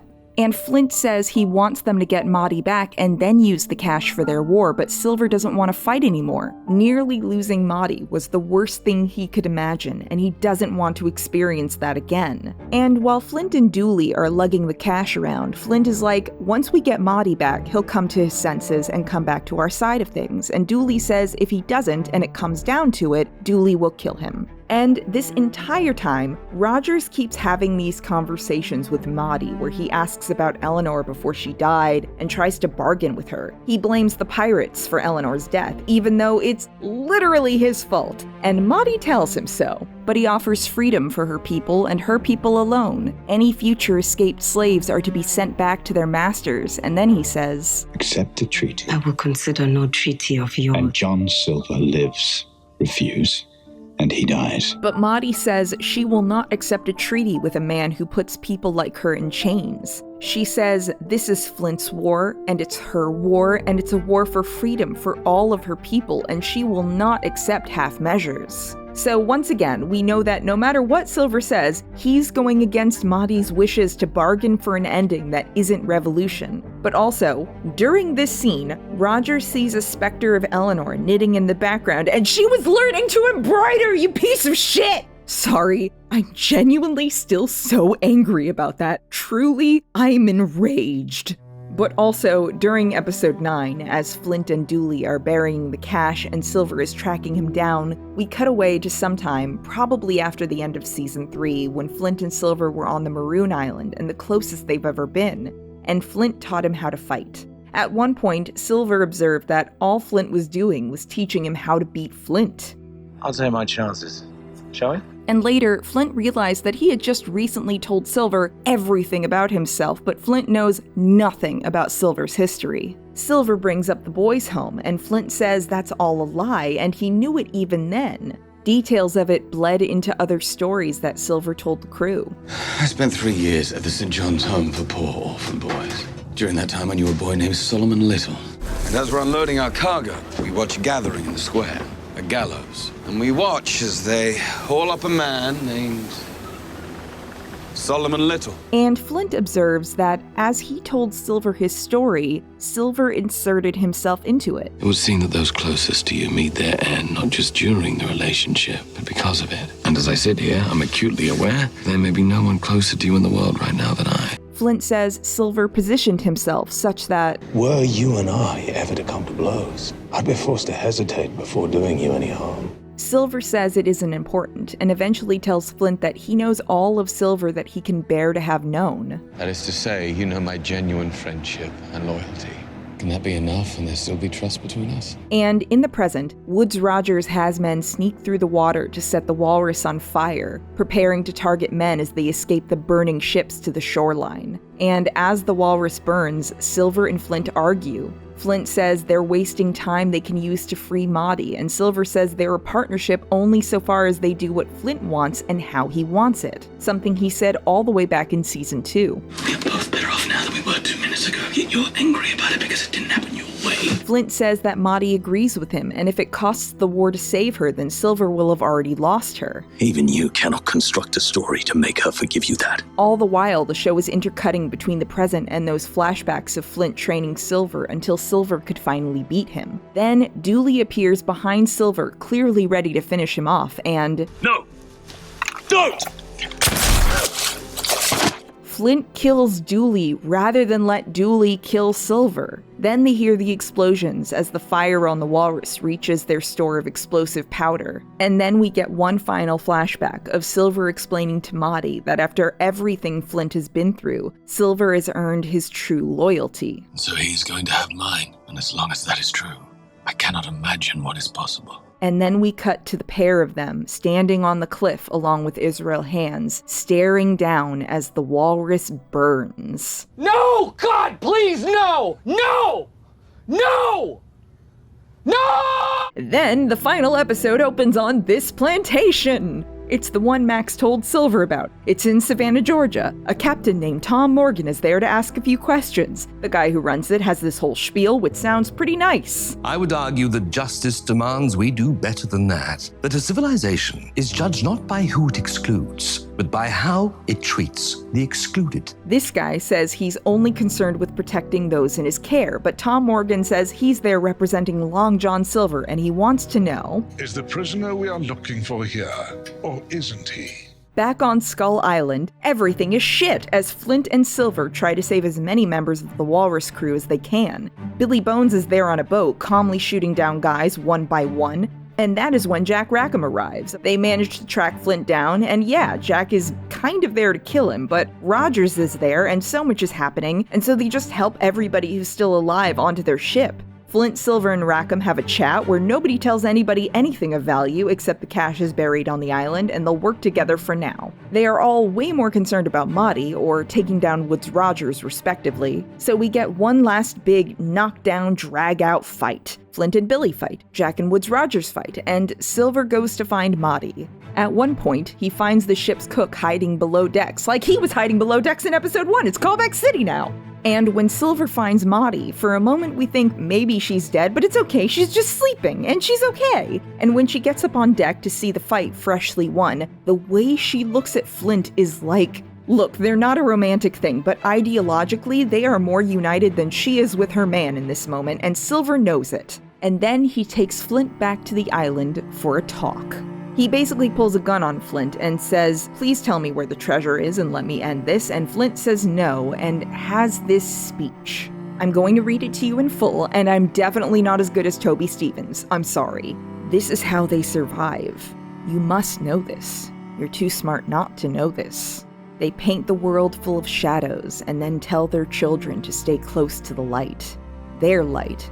Their reasons. Their judgments. Because in the darkness, there be dragons. But it isn't true. We can prove that it isn't true. In the dark, there is discovery. There is possibility. There is freedom in the dark once someone has illuminated it. And who has been so close to doing it as we are right now? What Silver tells him is that when he thought Maudie was dead, he understood Flint more than he ever has because he needed her death to have meaning. The way Flint needs Thomas's and Miranda's deaths to have meaning. But now Silver sees a future with Maddie, and he will not allow Flint to stand in the way of that. What decisions have you made about what our tomorrows will be? Silver says he made arrangements. He made compromises which will defuse the rebellion, and Flint says this will all have been for nothing. They will have been for nothing. They will be distorted by history. Until all that is left of us are the monsters in the stories they tell their children. He tells Silver, and it feels like a curse he's casting on him, that even if he can convince Maddie to stay with him, the comfort they have will grow stale, because he will always be yearning for proof that he mattered, and he's trading that away right now. Silver begs him to accept this outcome and says he will stand there and wait until he does. For an hour, a day, a year, so that we might leave here together. And then the show cuts away, and you hear some birds, and yeah, we'll get to that. Jack returns to Philadelphia, has a beautiful reunion with Anne, and the most interesting look is shared between him and Max. Then they talk to Mary and Guthrie. Jack says it doesn't matter if Flint is dead or not, he's effectively out of the picture. And Max has a solution to the little problem Marion posed to her. She has a couple in mind to be the face of Nassau's government while she runs things, and it's Featherstone and Adele! And Jack has a treaty that most of the Maroon colony agreed to. The rebellion has been effectively quashed, and Jack asks if he can write the affidavit for Woodes Rogers' trial when his debtors finally come to collect their due, so that way he can write a little of Rogers' story against his will. A great and petty piece of vengeance against the man who murdered his friend and tacitly got another one killed too. And back at the Maroon Island, while the other Maroons have accepted a treaty, Maddie, being as much inspired by Queen Nanny as her mother in this story, does not accept the treaty and is furious with Silver. She asks what really happened to Flint, and Silver says he unmade him. And as he speaks, we see Flint arrive at the plantation, get walked through its halls, and eventually uncuffed as he sees a blonde man working in the fields. It's Thomas Hamilton. He's alive. They hug and they're crying and I'm crying. The joy on Thomas's face and the overwhelming emotion on James is beautiful. And there, between the plantation furrows, they kiss, not giving a damn who sees them. But Maddie doesn't believe Silver's account of things. She thinks he's lying, and she asks him to leave, and Silver gives her a very familiar speech. I will wait a day, a month, a year, forever, in the hopes that you will understand why I did what I did. In one of the final shots of the show, we see Maddie approach Silver, but I find it hard to imagine any future for them that is truly happy. But the last thing we're left with is Jack. He's talking to this odd-looking fella who calls himself Mark Reed. Anybody familiar with Anne Bonny and Jack Rackham might know of a Mary Reed who liked to dress up as a man, and Jack's sort of pontificating about stories. I'm gonna read his little speech, and I'm not as good as Toby Schmitz either. I'm sorry. A story is true, a story is untrue. As time extends, it matters less and less. The stories we want to believe, those are the ones that survive, despite upheaval and transition and progress. Those are the stories that shape history. And then, what does it matter if it was true when it was born? It's found truth in its maturity, which, if a virtue in man, ought to be no less so for the things men create. As this relates to your question specifically, I'm sorry, remind me, what was your question specifically? This kid was asking about Long John Silver, and he says Long John Silver was hard to know, as was his legend. The men who believed most deeply in it were ultimately destroyed by it, and those who stood to benefit most from it were the most eager to leave it all behind, until all that remains of any of it are stories bearing only a passing resemblance to the world the rest of us lived in, a world we survived, a world that is no more. Here we see a glimpse of Billy Bones alone on Skull Island, seemingly positioned as Ben Gunn was in Treasure Island. We see Mrs. Hudson at home reading to her children, and John Silver and Maddie, not together, but also not apart.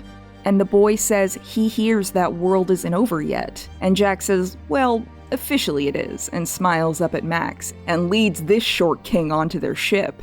Anne looks him over and makes a face, but they finally made up a new version of Jack's flag. Anne says she doesn't know what was wrong with the last one, and Jack says art must transcend. It must be true.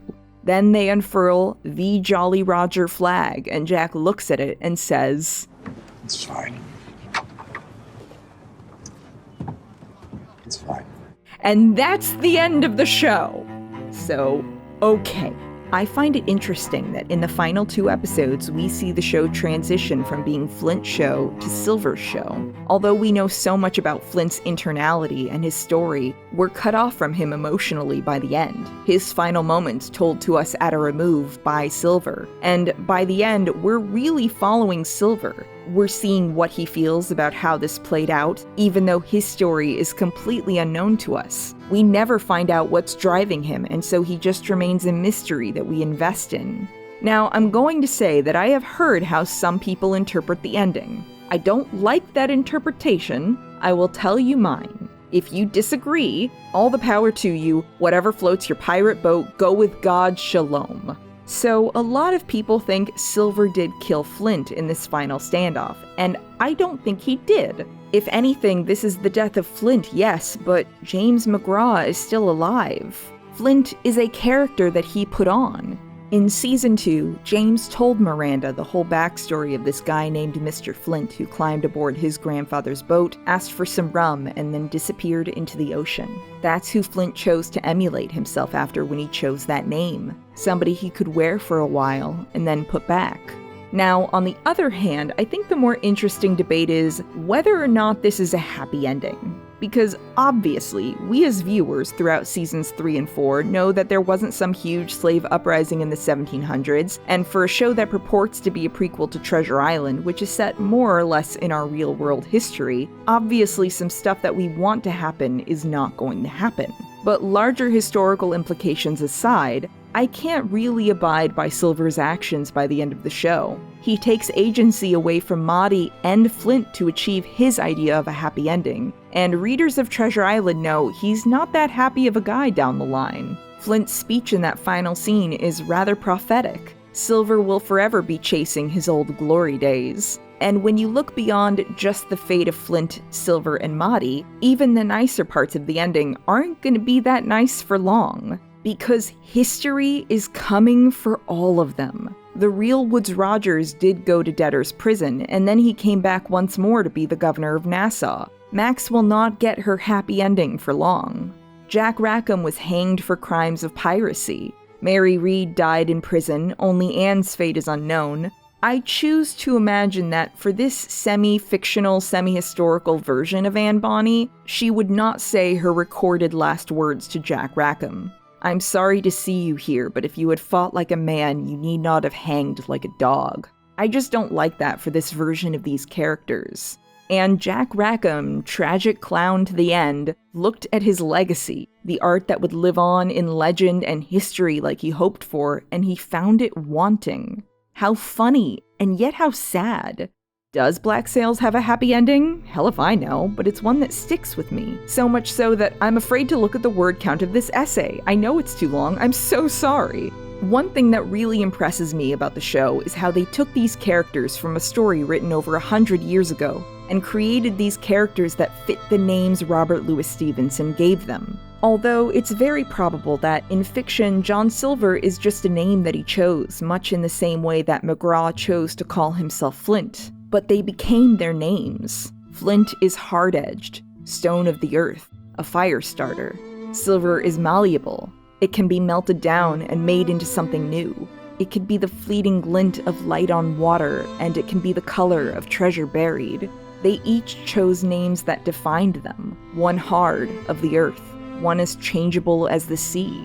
Like, I don't know if they did this on purpose, but Maudie and Eleanor use a little piece of flint to start a happy little fire in the fireplace before Eleanor dies, and that fire burns Miranda's house down! I am sitting here and crying about themes. Like, listen, I know I've been absolutely foaming at the mouth this whole video about Flint and Silver's relationship, but I can't help it. They love each other, but they hate each other. They're best friends, but also enemies, but also boyfriends, but also exes. They're loyal to each other, but also arch rivals. And I cannot describe their relationship, but it compels me though. And at the start of the show, Silver is not a killer. Far from it, he actually shies away from violence. So I actually have to fight him?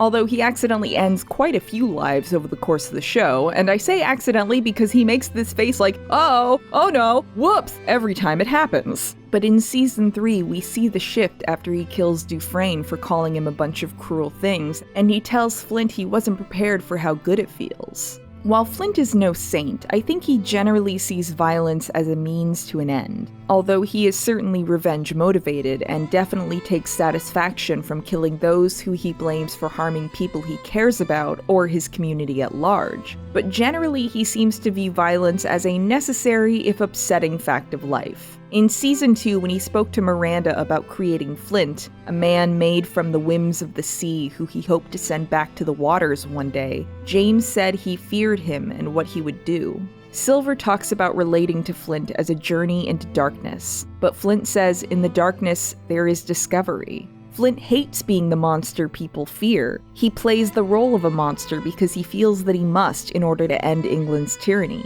Silver becomes the monster because he wants to matter, because he likes how it feels, and he wants to be liked and feared. Silver told Maddie it must be hard to look your successor in the eye when Flint unknowingly did it every day while creating his successor who could be liked and feared and more quietly monstrous, even if it's only through the actions of others at his command. At the end of the show, Flint says that by losing this war, they will not be the ones to write their history. They will become the monsters of children's stories. In Treasure Island, a story written for children, Flint is long gone, but his name and his legacy are used to scare men into submission, and Silver remains as enigmatic and unknowable as he's always been. At times caring and fatherly towards the young Jim Hawkins, at times a dangerous terror and the stuff of nightmares. Flint talked about becoming stories people tell their children to scare them at night, and in the end, they both do exactly that. They become the dragons in the dark. Silver is a nightmare, and Flint is a ghost story. But the bond that they shared up until the end was so special. The bonds between all of these thorny, interesting characters are so unique and multifaceted, and I think they kept each other alive and together for this beautiful moment in time. In Ilse Bendorf's To Catch a Body, the poet muses on what we should tell those we care about and what we mean to each other. We are islands, all of us, but we are also boats. Our secret flares, pyrotechnic devices by which we signal, there's someone in here, we're still alive. So maybe it's, don't be afraid. We can rewrite Icarus, flame-resistant feathers, wax that won't melt. I mean it, I'll draw up a prototype right now. That burning ball of orange won't stop us. It'll be everything we dream the morning after, even if we fall into the sea. We are boats, remember? We are pirates. We move in nautical miles. Each other's anchors, each other's buoys. The rocket's red, already the world entire. Their bonds with one another do not, will not, save them. But those bonds will keep them alive in the memories of those who survive to tell the tales which become stories, which become history. The art that is true, as Jack would say.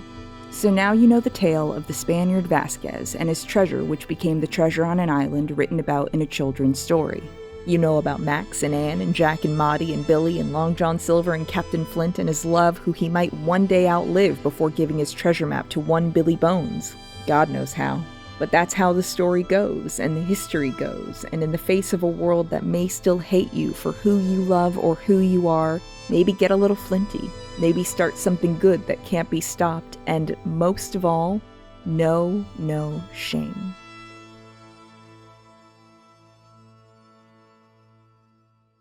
So if you want to watch this video uncensored on a platform that doesn't have ridiculous rules, you can watch it on Nebula. Nebula is a creator-owned streaming service where creators are free to explore ideas like showing threesomes and saying swears, which don't work on an ad-supported platform like YouTube. And it's where hundreds of creators are making exclusive content that you can't find anywhere else. For example, Jessie Gender's incredible sci-fi short film Identiteaze just came out, and it's available exclusively on Nebula, and soon we will all be able to watch Abigail Thorne's short film Dracula's Ex-Girlfriend. You can find ad-free content and early releases from creators like Maggie Mayfish, Princess Weeks, FD Signifier, and Jacob Geller. And for those of you who want to share Nebula with your family and friends, Nebula is offering annual gift cards. And you can even send a gift card to someone who already has a Nebula account. They would just get a free year added to their balance and won't be charged for a year. So use the link gift.nebula.tv/LadyKnightTheBrave to give a year of Nebula to a friend for just $30. That's gift.nebula.tv/LadyKnightTheBrave.